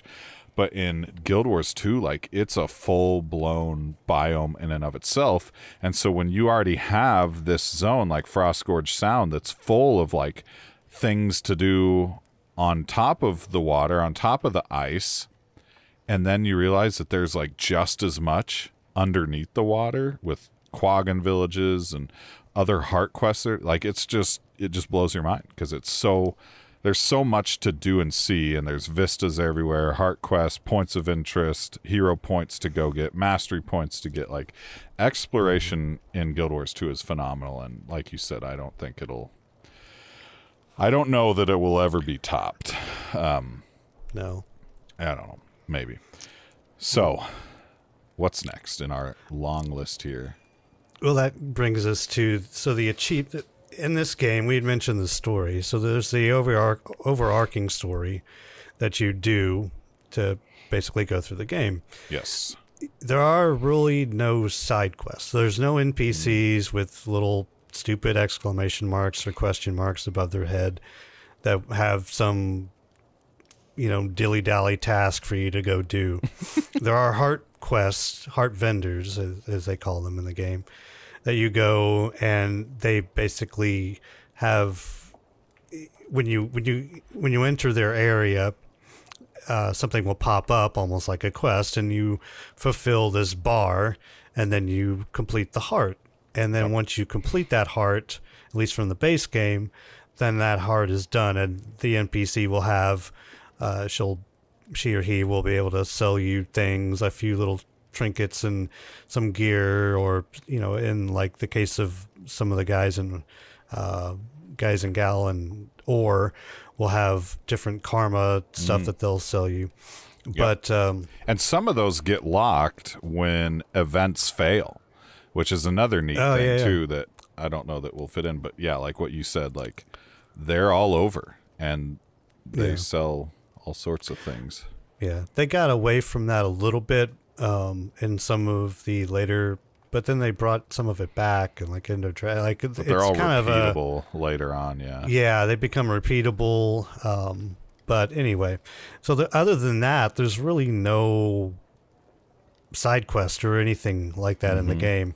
Your achievement system is basically your journal, and that's really the concentrated bulk of what you would consider quote unquote quest. Yes. Which I personally have wanted for a very long time in MMO, where you just have this, you have to do a little deep dive, and you actually have to kind of figure it all out and do a little studying and do some talking and do some digging and actually do some questing on your personal time to figure out, okay, well, if I do this, then this NPC will talk to me, and then I you can look in your journal, your quote-unquote achievement system, and it'll give you a list of things that you need to accomplish, and then that will, it's just amazing. Like, I personally love that. I don't like having this stupid journal of like 20, 30 quests.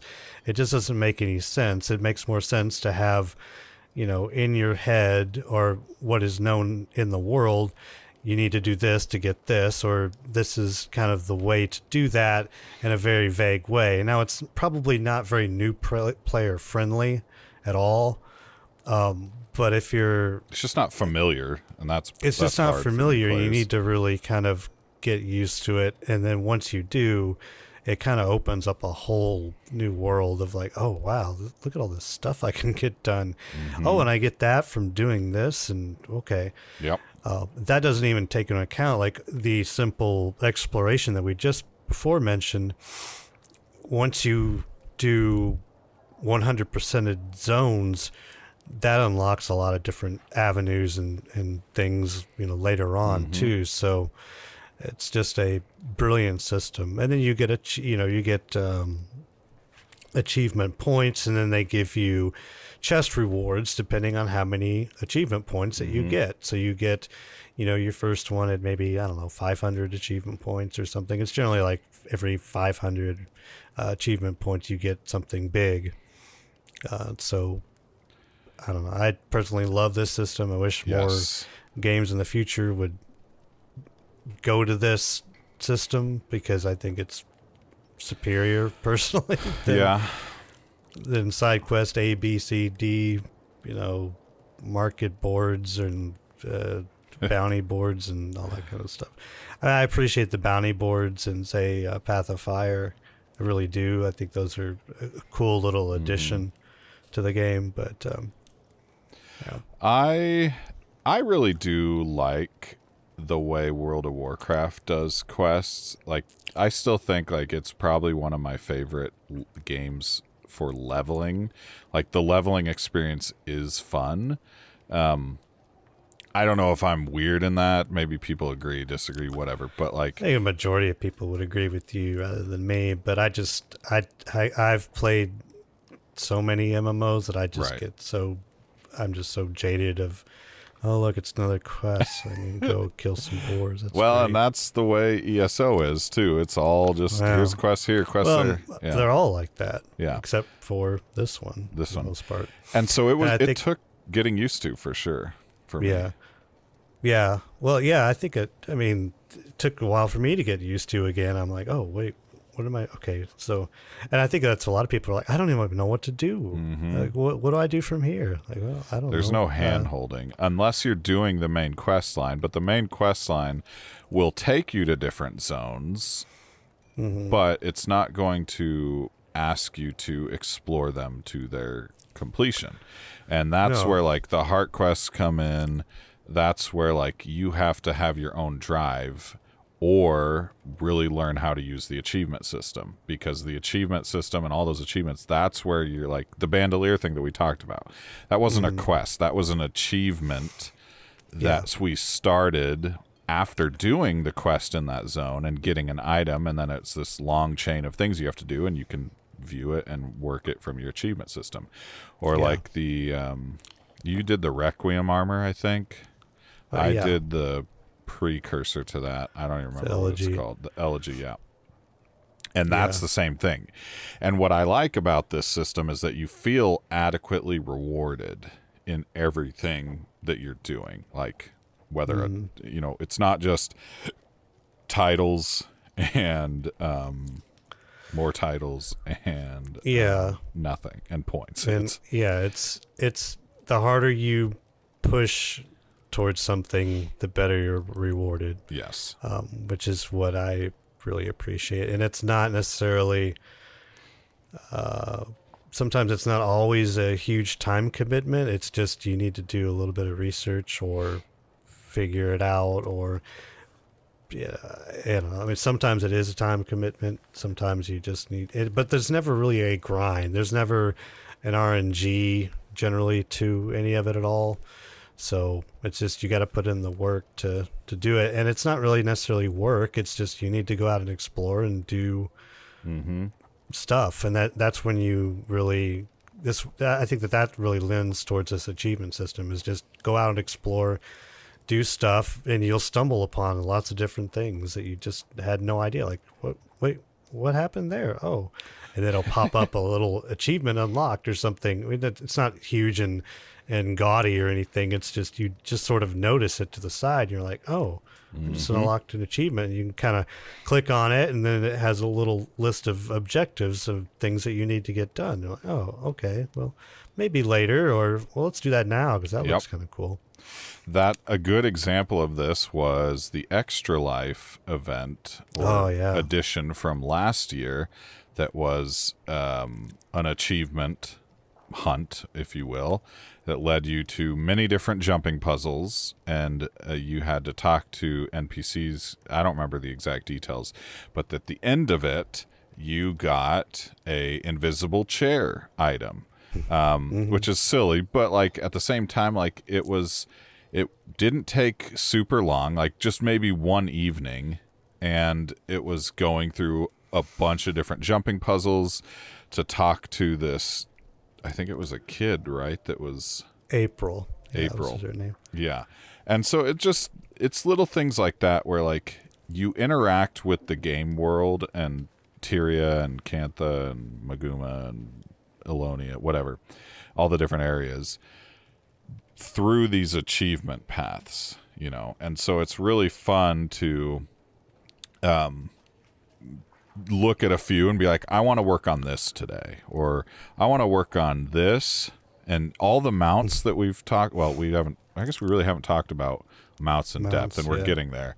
But most of those are achievement related. well, certainly the Griffin, the Sky Scale, and the Roller Beetle, or at least the old school way of the Sky Scale. Those three are purely achievement related, and it's a really fun system. So, but this leads me into the lateral progression versus ladder progression, because I mentioned that I feel adequately rewarded in this game for my achievements, what, like, adventures, meta events, whatever. Like, I'm constantly getting stuff that I find useful. And the hilarious part is I haven't changed the armor or weapons on my elementalist in like 500 hours. Yeah. Like, I've had I don't even have ascended armor, but I've got like the exotic armor that's in Vipers. I've got ascended weapons, you know, my scepter, focus, and staff. I've got all 100% ascended earrings and whatever those things are called, trinkets and cape and all that stuff. Yeah. I haven't changed any of that, and I still feel like I'm getting adequately rewarded in this game, and it's because they have worked into this lateral progression system rather than a ladder, where my gear is important for me to survive, which is barely, because it's Vipers and not whatever, the Celestial.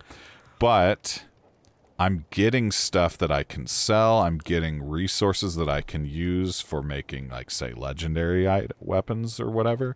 I'm getting, you know, all these little things that help me in my game playing. And it just or like the way you get experience to work on your mastery points by doing these meta events. Like, nothing feels like a waste of time, even if you have to do it like 100 million times, like the Dragon's Stand event in the Maguuma jungle. But what do you think? Like, would you rather have this lateral progression, or would you rather have a ladder progression like what World of Warcraft does?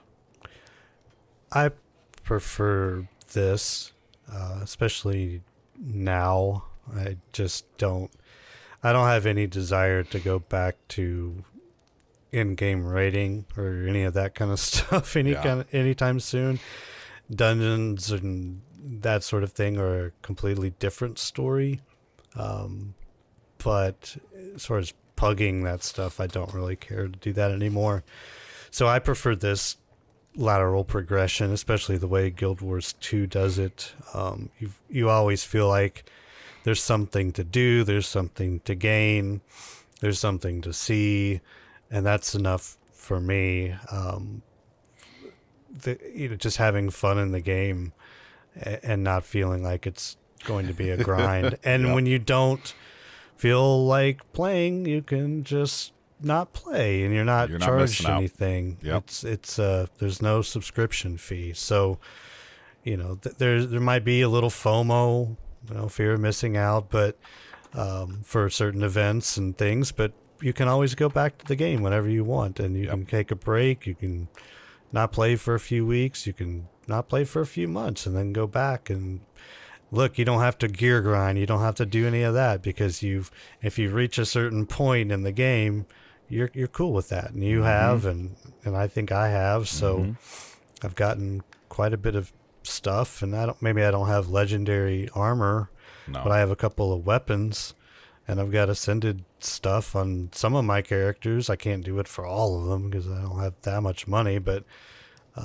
it's just a much better system. So yeah, it's more friendly for the people like us who aren't getting paid to play video games, you know, like we have our careers, we have our outside life, and this game is a way of escape and enjoyment with friends, and it respects your time. Like you said, there's no subscription fee. That's huge. And so the way they make their money is, you know, by putting certain things, which this I'm kind of 50-50 on, but like putting like bank space extenders or like character slots or build slots or whatever, like increasing my material storage. I'm not a big fan of that type of stuff because while you can grind for gold and convert that gold into crown gems, or not crown gems, just what are they called? Is that what they're called? That's ESO, isn't it? Crown gems? Yeah, that's the ESO. I don't remember what they're called. Gems, whatever. They're just, you can do Black that. Lion Trading Company. So Yeah, freaking Evan Nash. whatever that is. The gem store. Yeah, the gem store. You can do that, and so you would, in theory, never have to drop a real dollar on this game outside of buying the expansions. But it's still at the same time, like, I want my, like, massive bank space. I want, material store. Like, you start out with 250 for your material storage. I'm at, like, 1,250 right now. Like, it just, because I've bought enough to get up there because I wanted more space.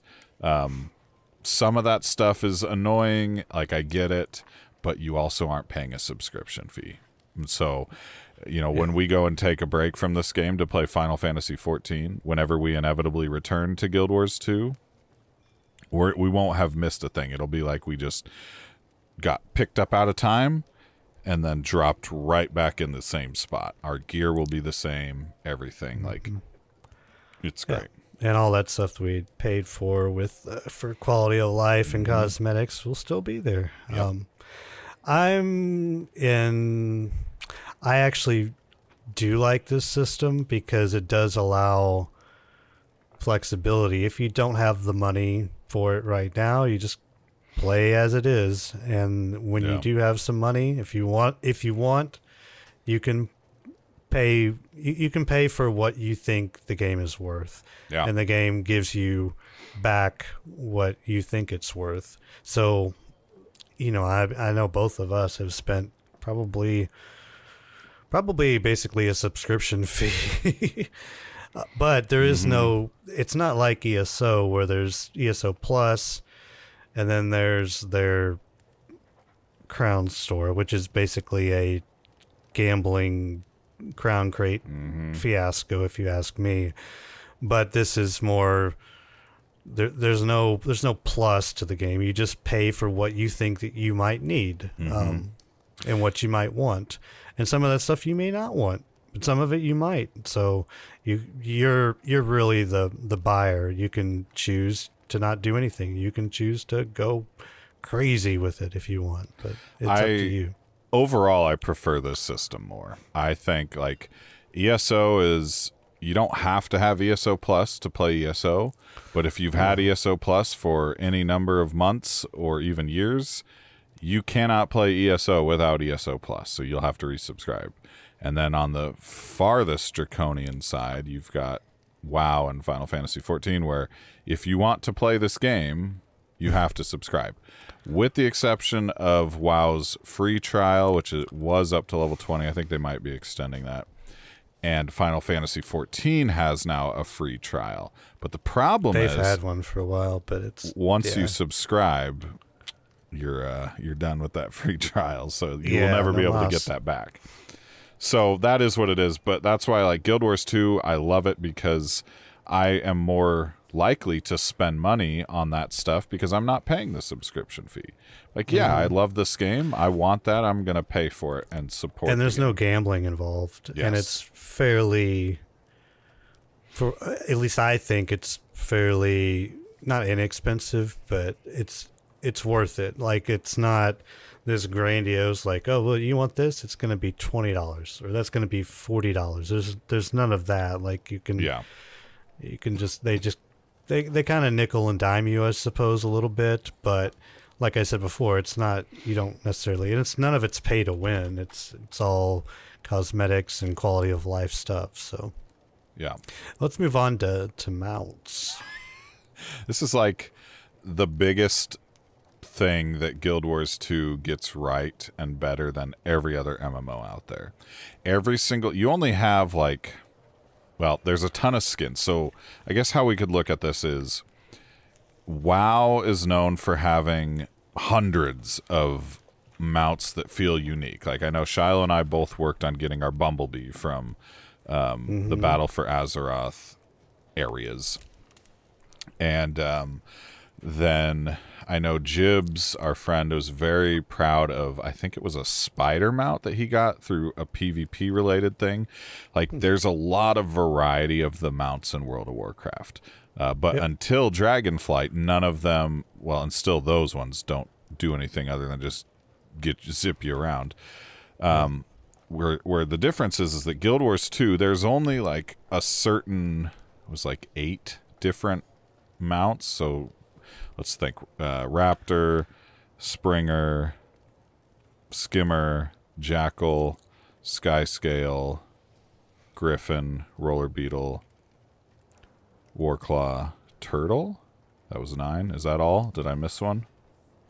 No, I think that's it. So there's only going to be 9 different types of mounts, and those 9 mounts all do different things. So the Raptor leaps far, the Springer leaps far up, the Jackal jumps, teleports. The Skimmer skims above water. The Griffin we've talked about. The Skyscale is your truck, flying truck that gets you from point A to point B. Roller Beetle is super fast. And the Turtle is the only mount that lets you actually have a passenger.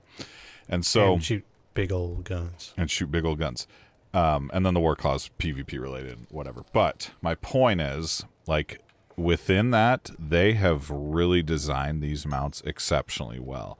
Like, if I'm adventuring or just exploring, I guess, like, I will probably, well, the Skyscale, to its credit, did make using some of the other ones obsolete in a way.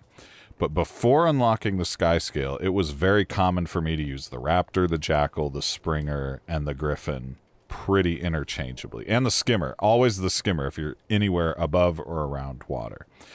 And so they did an exceptional job making these mounts fit into the world, designing the zones to still not get broken, and that's a testament to how well they design the mounts, because like even with mounts, base game zones don't get broken. You might be able to like spring up to places really easily, and originally that wasn't, it wasn't designed to get up there in that way because the Springer didn't exist. But they're really great. It's going to be hard. That's the one thing in Final Fantasy 14. I'm like, I got to remember, like, this is an old school mount system. Like, unless a new game comes out and takes its entire inspiration from Guild Wars 2, like, just like you said with exploration and zone design, like, I don't know that we'll see better mounts in a MMO.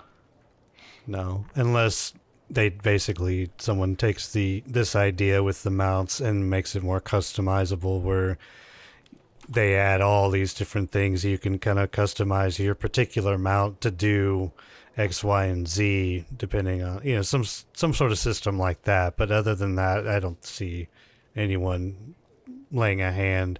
I mean, Dragonflight was the most recent example of WoW basically taking the Skyscale and the Griffin and just putting it into one mount for WoW.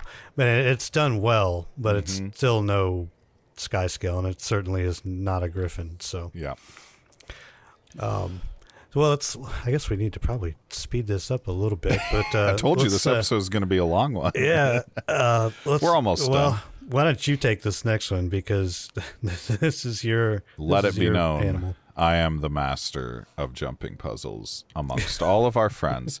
Nobody has completed, I don't even think Metalis has completed Chalice of Tears as many times as I have. There's no way to know.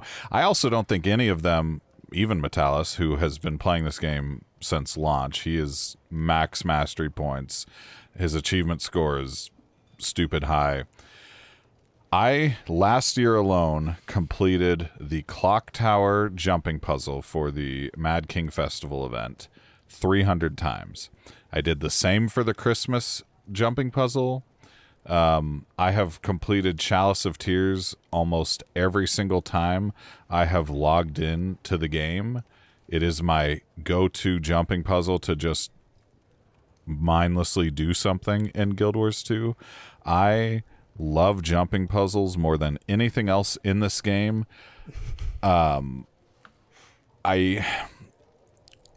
Without them, it's like, what's the point of life in this game? Okay. That's a little dramatic. I've always loved like platforming and stuff like that. Like Destiny 2, one of my favorite things ever was 0 Hour, which was where you originally got, what gun is that? Escalation. No, Outbreak Perfected. Outbreak Perfected. And it's this whole like puzzle platformer with combat mixed in the old tower of from Destiny 1. Loved it. Anytime there was jumping puzzles related stuff in Destiny 2, I was all over it. Loved it.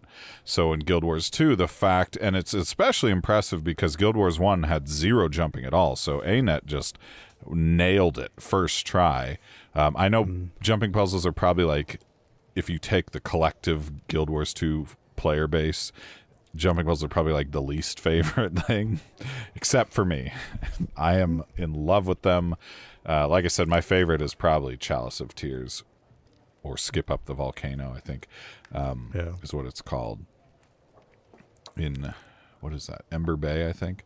I love them. And the fact that you can just stumble upon them in the world is really neat. They've toned down how many they put into zones in the later game. In fact, I don't think there is one in Secrets of the Obscure, with the exception of the Wizard's Tower Adventure.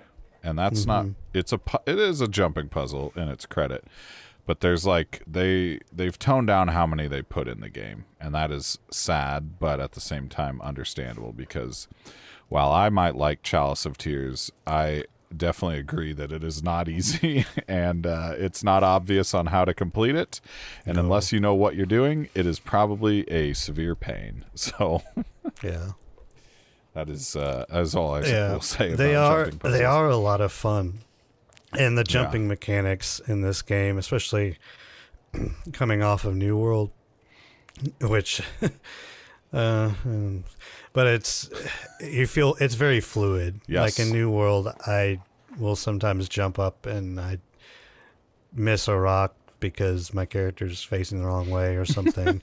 Then there are other times I'm like, I'm not going to clear that, and then my character will grab on a rock and pull herself or himself up. I'm like, okay, well, that would have never happened in Guild Wars 2. Yep. But the jumping mechanics are good, and they vary from race to race too. So jumping and class to class too. So jumping on a Norn is completely different from jumping on an Azura. Jumping on a human's probably kind of that base, like, all right, this is the good level.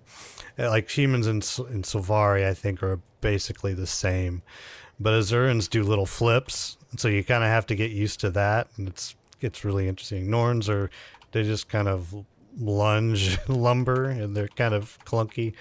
But in Chars, I don't really know. I don't think I'd ever try one on a Char. That'd be crazy. But yeah. Jumping puzzles are my favorite and will remain so. So one of the last little things here, one of the two last things is the crafting in this game is, I think it's phenomenal. And this is kind of it ended up being one of my, and it probably should be one of yours, not you in particular, Coniff, but talking to the audience, because if you don't do any kind of crafting in this game, eventually near the end game, you're going to figure out, oh, I should have done some crafting in this game, because it is the one way to get, well, it's not the one way, but it is one way to get ascended and legendary weapons and armor in the game. The other being fractals. And then, well, not weapons. Weapons, the only way to get them are basically through crafting. But armor, anyway, there's 3 different ways to get them, and one's raids, 2 is, well, and Secrets of the Obscure is actually adding a different way to get it. Yeah. But yeah, so it's very necessary for some of that in-game armor and weapons and things. Crafting is anyway, and it's a lot of fun. There is a lot of excessive mumbo jumbo that you get throughout Guild Wars 2 that you're like, Yeah. I don't even know what this does.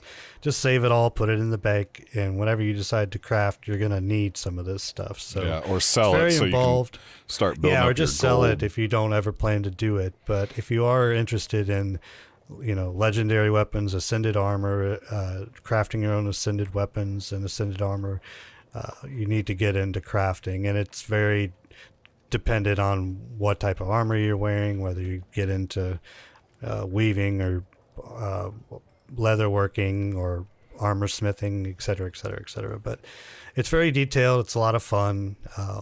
I've got all but Huntsman and Weaver to 500. So Nice. I think Weaver is at 400 and something, and Huntsman I just never really bothered with. So That's impressive. I only have 2 or 3 at 500. yeah, in this. they're all in different characters. So each of my little okay. characters has like a different little thing that he or she does. So Yeah. It's a good system. It's been solved though, like the fastest way to get to yeah, 500. you can look up guides, and Yeah. it's as long as you have a little bit of gold, Yes. generally you can get there pretty Yes. easily. But the Just thing do that. the thing that I respect is that the only way certainly the only way to get later game like expansion legendary weapons is through crafting. Yeah. And what's neat about that is it ties into our final point here, which is end game content. Legendary weapons are the same stat wise as ascended. So you could go through every single piece of end game content in Guild Wars 2, which would be like raids, fractals, and then I would argue that meta events are, and that's a point I'll make in a second. Yeah. You could do all that in ascended gear. You don't need legendary items at all. They're No, cool. They have unique effects, with their animations even, and just the way they look, and they give you like footprint trails and stuff. But you don't need them. The only benefit they give you is twofold. And the first is you can change their stats at any time. So if like we were talking like Celestial or Vipers, like you could change a legendary sword's stats at any time. And then the second one is they can be used by any character. So if my Elementalist, if I had Bolt, which is the first base game legendary sword, any other character that I have that can use sword, I would be able to choose Bolt from their inventory as well. And then I'd automatically have the best sword in the game as far as stats go. So, and abilities, I guess, with being able to switch stats and all that. So it's really nice. And Yeah. did you want anything to add to that? No, Okay. and that alone for me, because I have so many different characters in Guild Wars, is worth its price in gold. If I could get legendary armor in at least one type, either light, medium, or heavy, I'd probably just choose light because I've been Got a Mesmer. I've been playing on a Mesmer, and then my End Dragon's character was a Necro, so. And then I could just say, well, I guess I'll just play more of Zosa, my Elementalist. Because I got legendary armor. Yeah, because I got legendary armor. So, but you can only have them in those the 3 different heavy, medium, and light. Yeah. So they, if your character can't wear that particular type of armor, well, they can't wear the legendary armor. So, but anyway, yeah, it's very true that you can go. In fact, you can go through a lot of the stuff without even ascended armor, with just the exotic armor. Yes. And you can just buy that from the trading post. So, So what I wanted to tie this into is the concept. So end game content in Guild Wars 2 is not what most games would consider end game content. And I think what I'm trying to say is like people have this idea that end game content has to be raids, dungeons, and maybe like you consider PvP. And Guild Wars 2 has that. They've got raids, which we did one. We didn't even finish it, but we did a wing of somewhere north of Maguuma of the whatever that zone is, Verdant Brink. The Heart of Thorns one. Heart of Thorns. Yes, raid? we did it to unlock the raid mastery tract, so I could and to 100% experience that. it. And to experience it. And Metalis, our friend, took us through that, put the group together, and it was honestly a lot of fun. And I could see like if I had the time, like I wouldn't mind doing all the raids. Like I think like that content is fun. I don't know that I would want to do it on an elementalist, but because I don't think I'm on that a good. very, very strict diet of we're doing this every like nothing like that. I'm done with that life. Yeah. No. So where I think people need to have a shift in perspective is that like legendary weapon is end game. Like crafting one of those, that's end game content. The amount of stuff you have to do to craft it, like that should be seen as end game content. These large scale meta events, like the one in Dragon's End, in End of Dragons with Suwan and all that, like that should be seen as end game content. It's a challenge. Well, with some of the early base game or early expansion meta events will probably never fail unless you simply do not have commanders there. But if there's 3 commanders in Dragon's Stand in the Heart of Maguuma and you're fighting the Mouth of Morgemoth and whatever, like you're gonna win. Like it's just that thing is a well-oiled machine. But I have been a part of Dragon's End, the Suwan meta, that has failed. Multiple times I've been a part of a failed version of that. I think it should be considered end game content because and even like mastery chasing, like finishing up mastery points for like your mounts, or like the Jade Bot for End of Dragons, or in Heart of Thorns like the glider mastery, or even like we said, like the raid mastery, but like also like Nuhawk and Itzel lore, like those, like the mastery system should be considered end game. And this game, more than any other game I've played, has given me that shift of perspective on what is considered the end game content. Yeah, it's more of look what I can do rather than look what I have. Yes. You know what I mean? Yes. It's not look at my sword. It's like, yeah, but look what else I can look what I can do, that not necessarily that you can't, but just look what I can do. And and then people are like, oh, I want to be able to do that. I'm like, well, you need to do this. And how did you turn invisible when you were gliding? Oh, well, that sort of thing. So I think like going forward with games, like the way that I perceive what I will do after I reach max level will be shifted now because of Guild Wars 2. And I think it's healthier for me anyway. Like instead of like devoting my time to teams 4 nights a week or whatever at a specific time where I can't be bothered by my family, like I just can't do that anymore. So okay, we have just one, well, you have a book report, but we have one little section left. Like I said at the beginning, this is going to be probably the longest episode that we'll ever do for this show. This game is in large part the reason we're on the path we are on now with Questing the Multiverse anyway. And this section of the episode, this final or penultimate section, is important because this is going to highlight some of our favorite memories, but not just us. 3 of our friends sent me some of their memories, and so I'm going to read those, and then Shiloh and I've got some memories of our own. And this is again the past year playing Guild Wars 2, off and on, just the reason it's so special to us.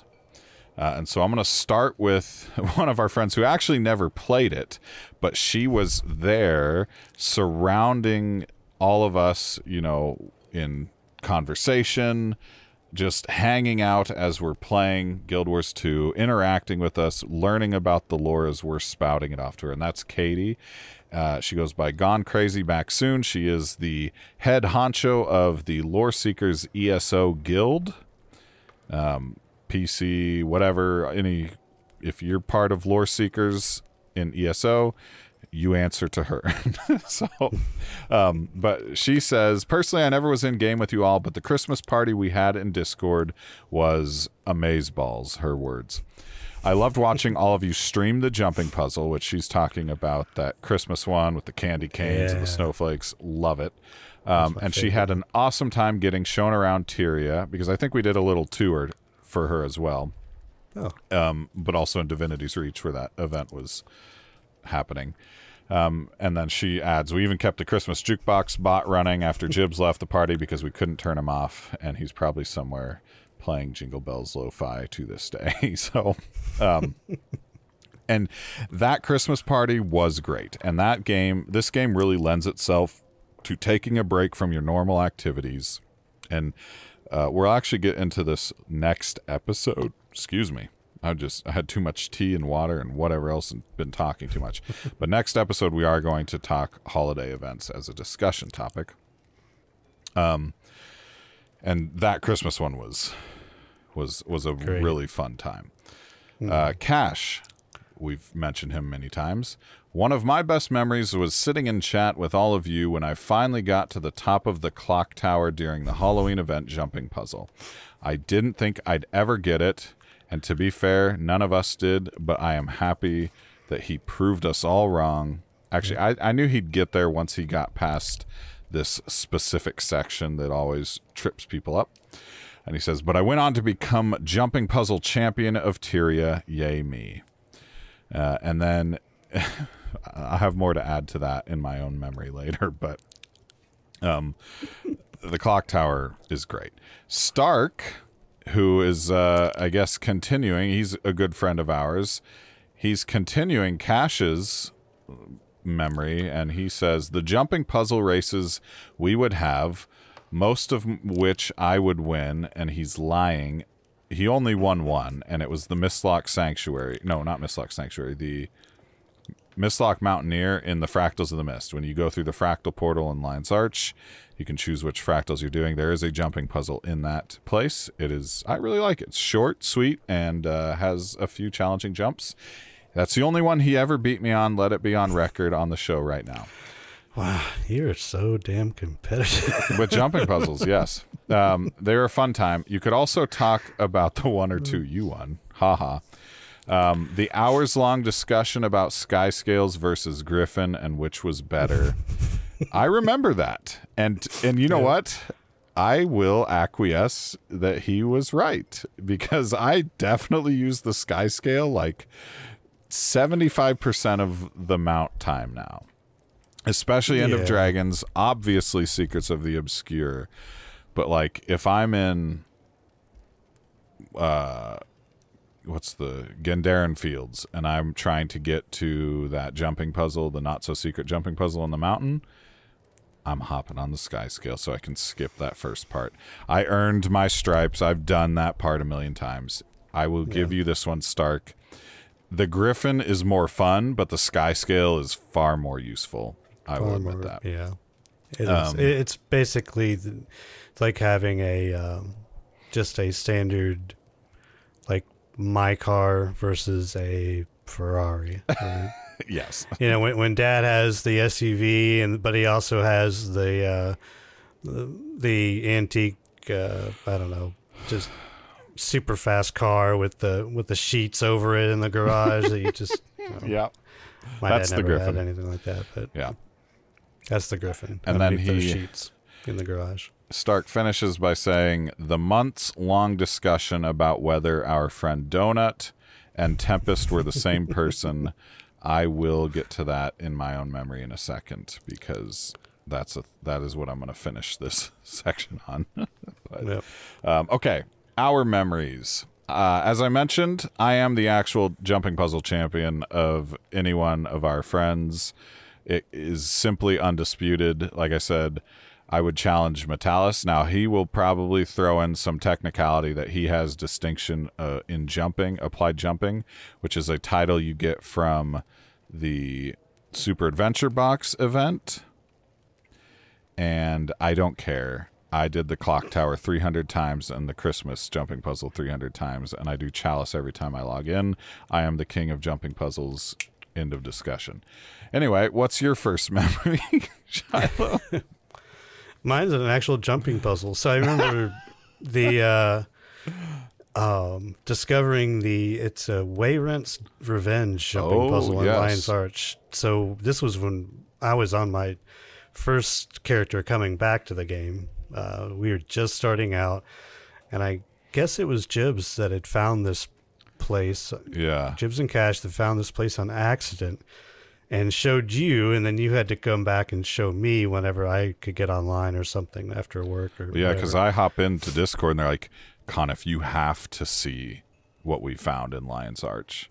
Mm-hmm. And so they took me there, and then I was like, when you got on, I was like, Shiloh, you have to see what Jibs and Cash found in Lion's Arch. And you were not wrong. It was an eye-opener because I'd mentioned before, I'd played this game to level 60 or so on a little Zurin Mesmer when I first started the game. Had no idea that any of this was in the game, probably at the very beginning of the game. Had no idea.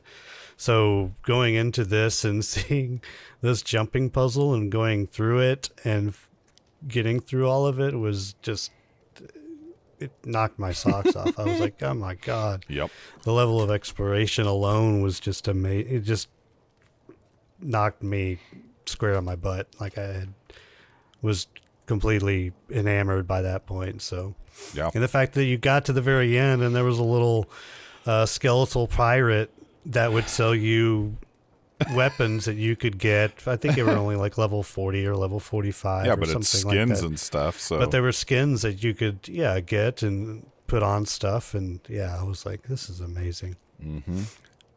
And what about you?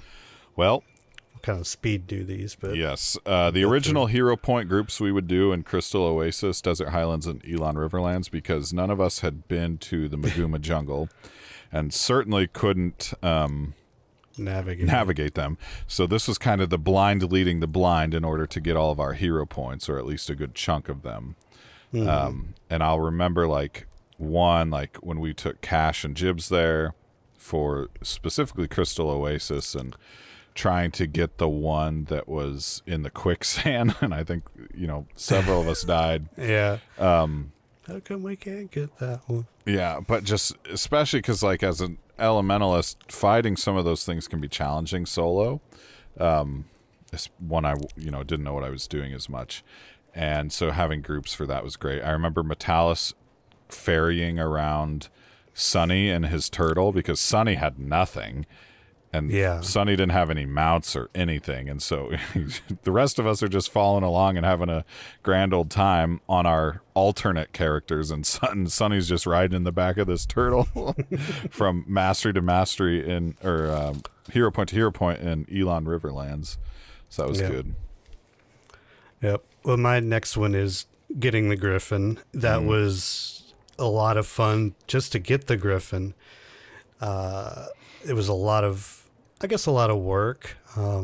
Good amount of money too. You needed to get it. 200 gold, I think it is 250. Yeah, I was invested. I'm like, we're getting this thing, and then I had to learn how to use it, which was a whole another ball of wax. But once you get the masteries for that thing, it's like it's a whole it's a whole different sports car. I remember when I got mine, I didn't stop playing that night. I legit just went to Crystal Oasis and found a commander doing a bounty train, and I literally didn't stop until I had the masteries for it 100%. I was on a mission. Wow. My next one is holiday events. So I'm just going to touch on this because, like I said, our next episode we're going to dive into holiday events in video games. But in this game, the Mad King Festival is my favorite Halloween event in any video game ever, I think.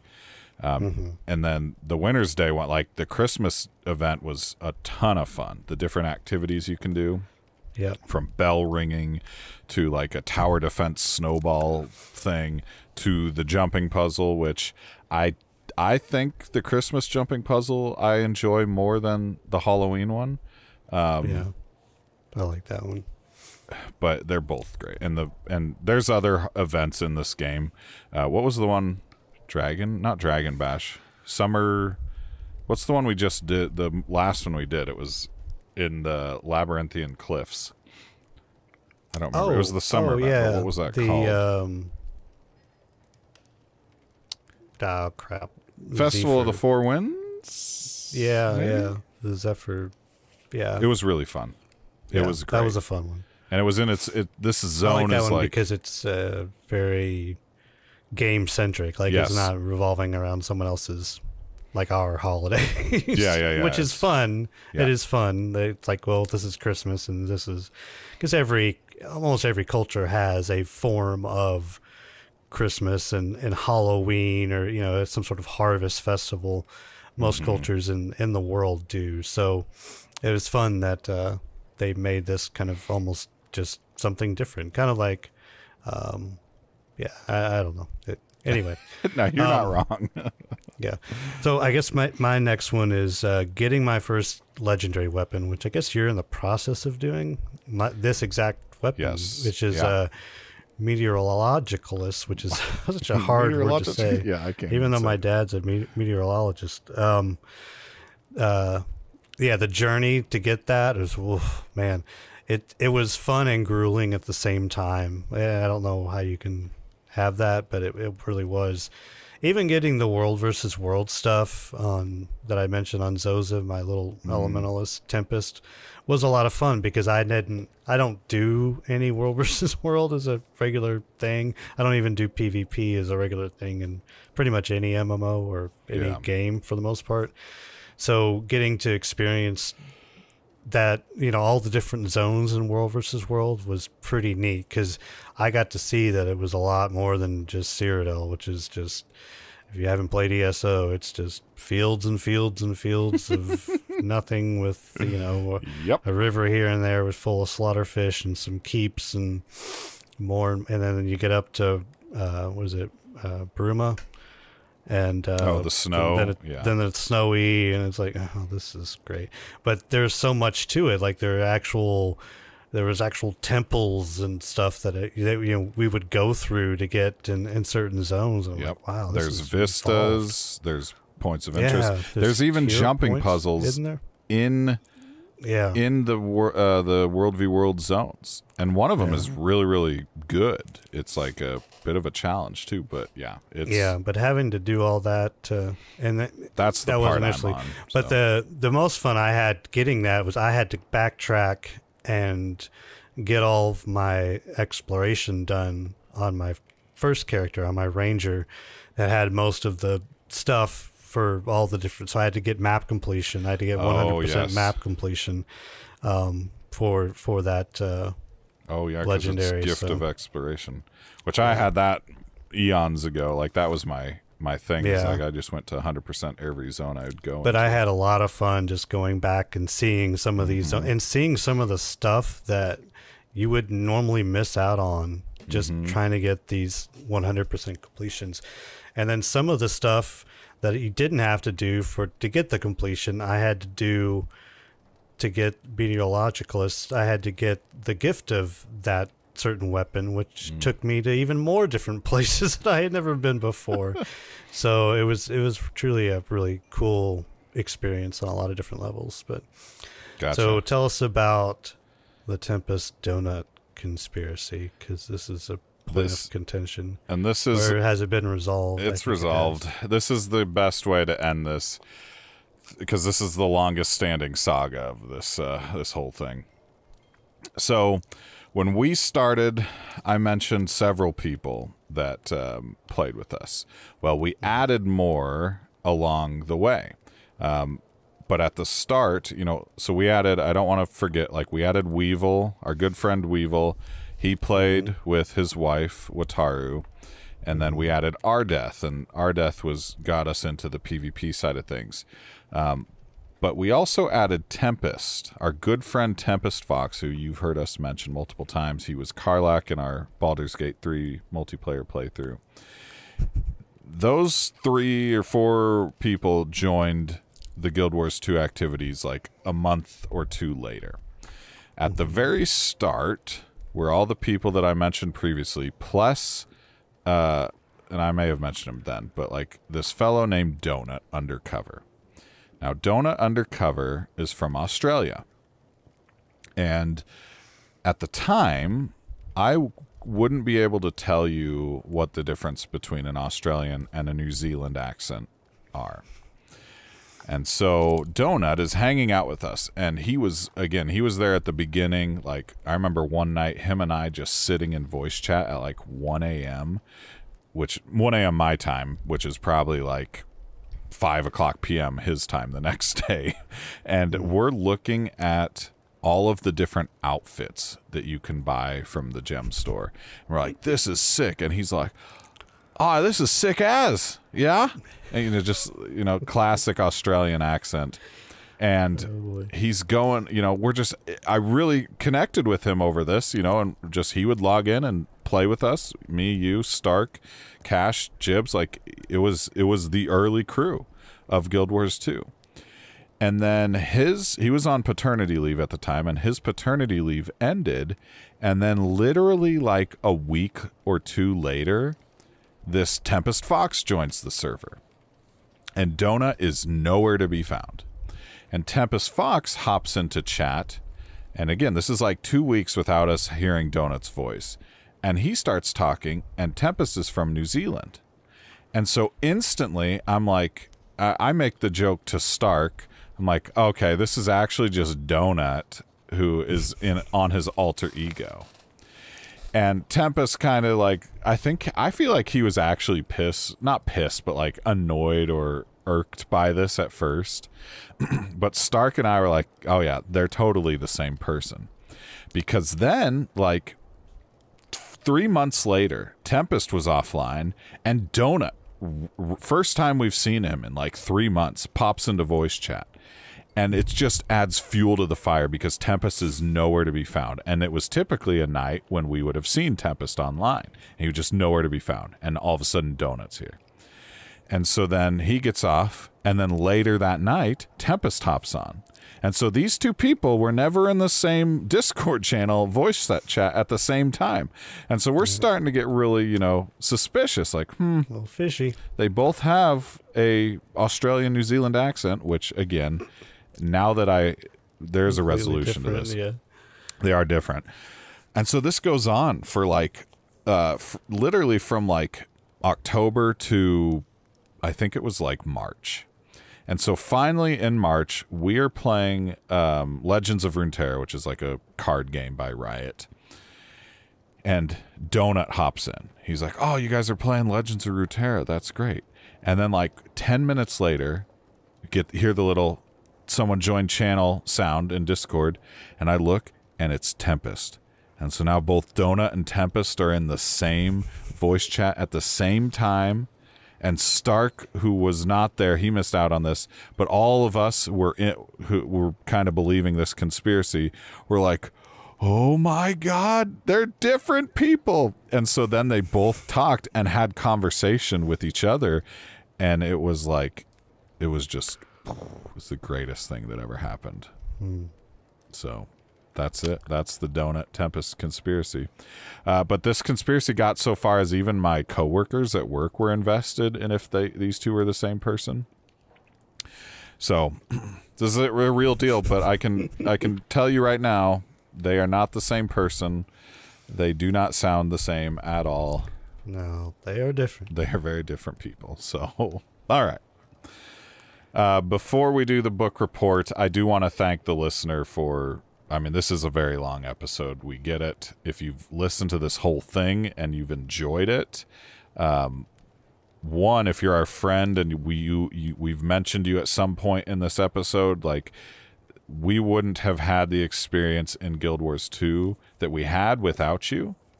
And that's what's important in an MMO, in my opinion, is that, like, it's the memories you make with your friends, the challenges you complete with them.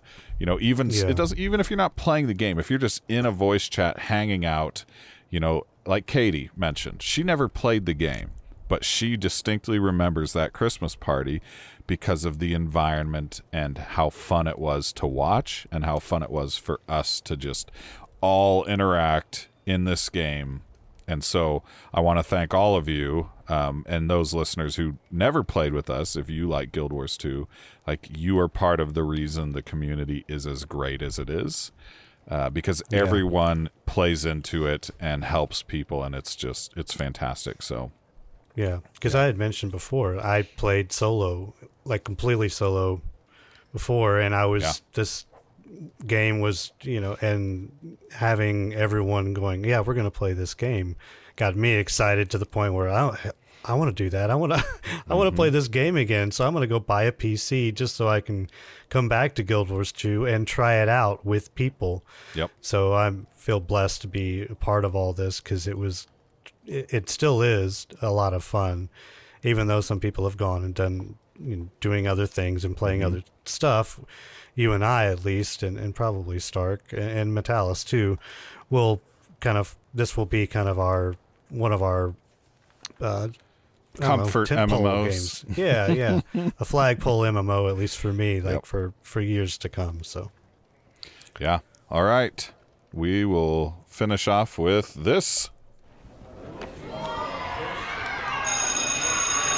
All right, class, settle down. It's time for book reports. Shiloh, why don't you kick us off?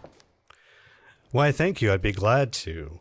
So this book is called Ghosts of Ascalon. It is a first book of a 3-part series, and it's all about Guild Wars 2.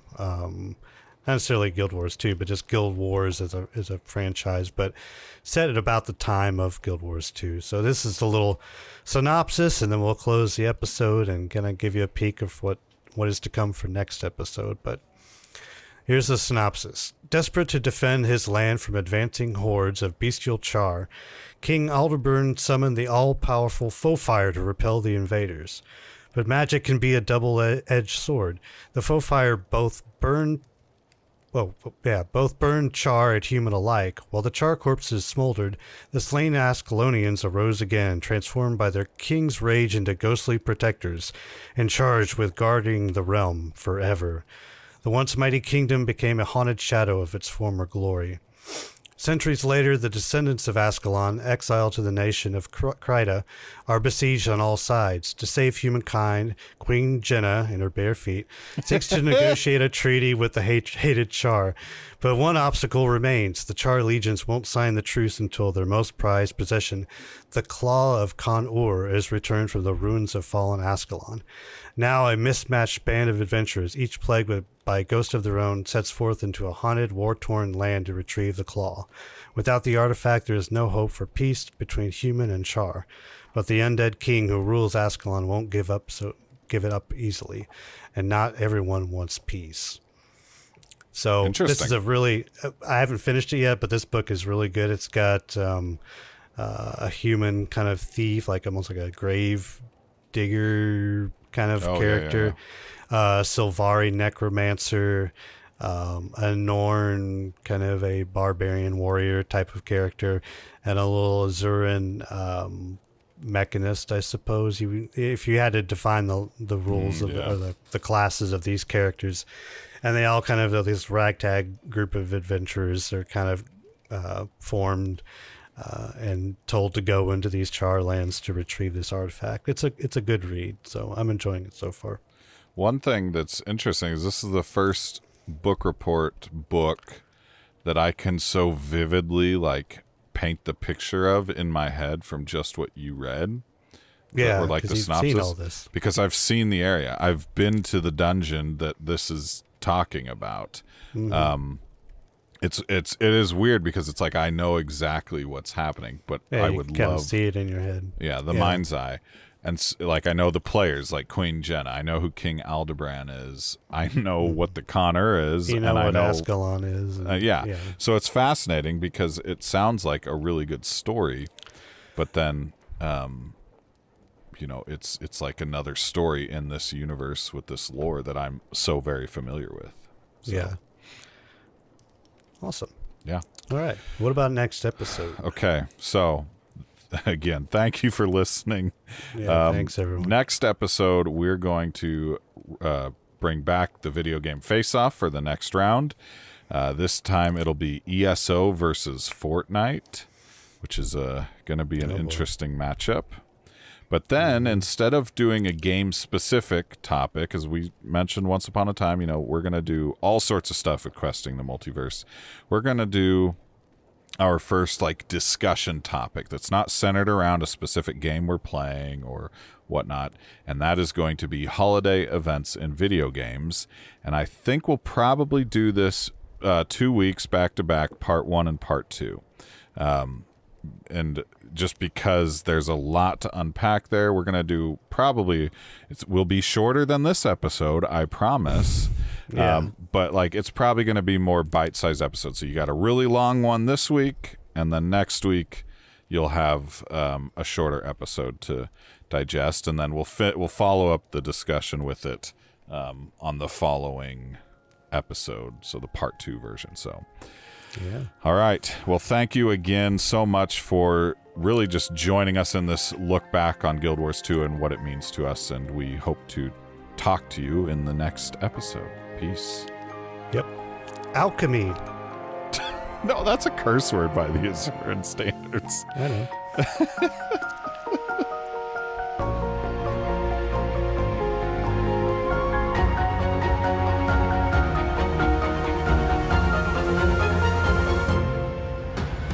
Questing the Multiverse is brought to you in part by Coniff Productions, House Wood Designs, and Joel Crawford. To follow along with our adventures, please follow us on Twitter at QTM Podcast and consider joining our Discord, the link of which can be found in the show notes or in our Twitter bio. Want your questions or comments read on the show? Email us at questingthemultiverse@gmail.com. Finally, if you enjoyed this episode, please consider giving us a review or a follow wherever you listen to podcasts. Thank you for listening.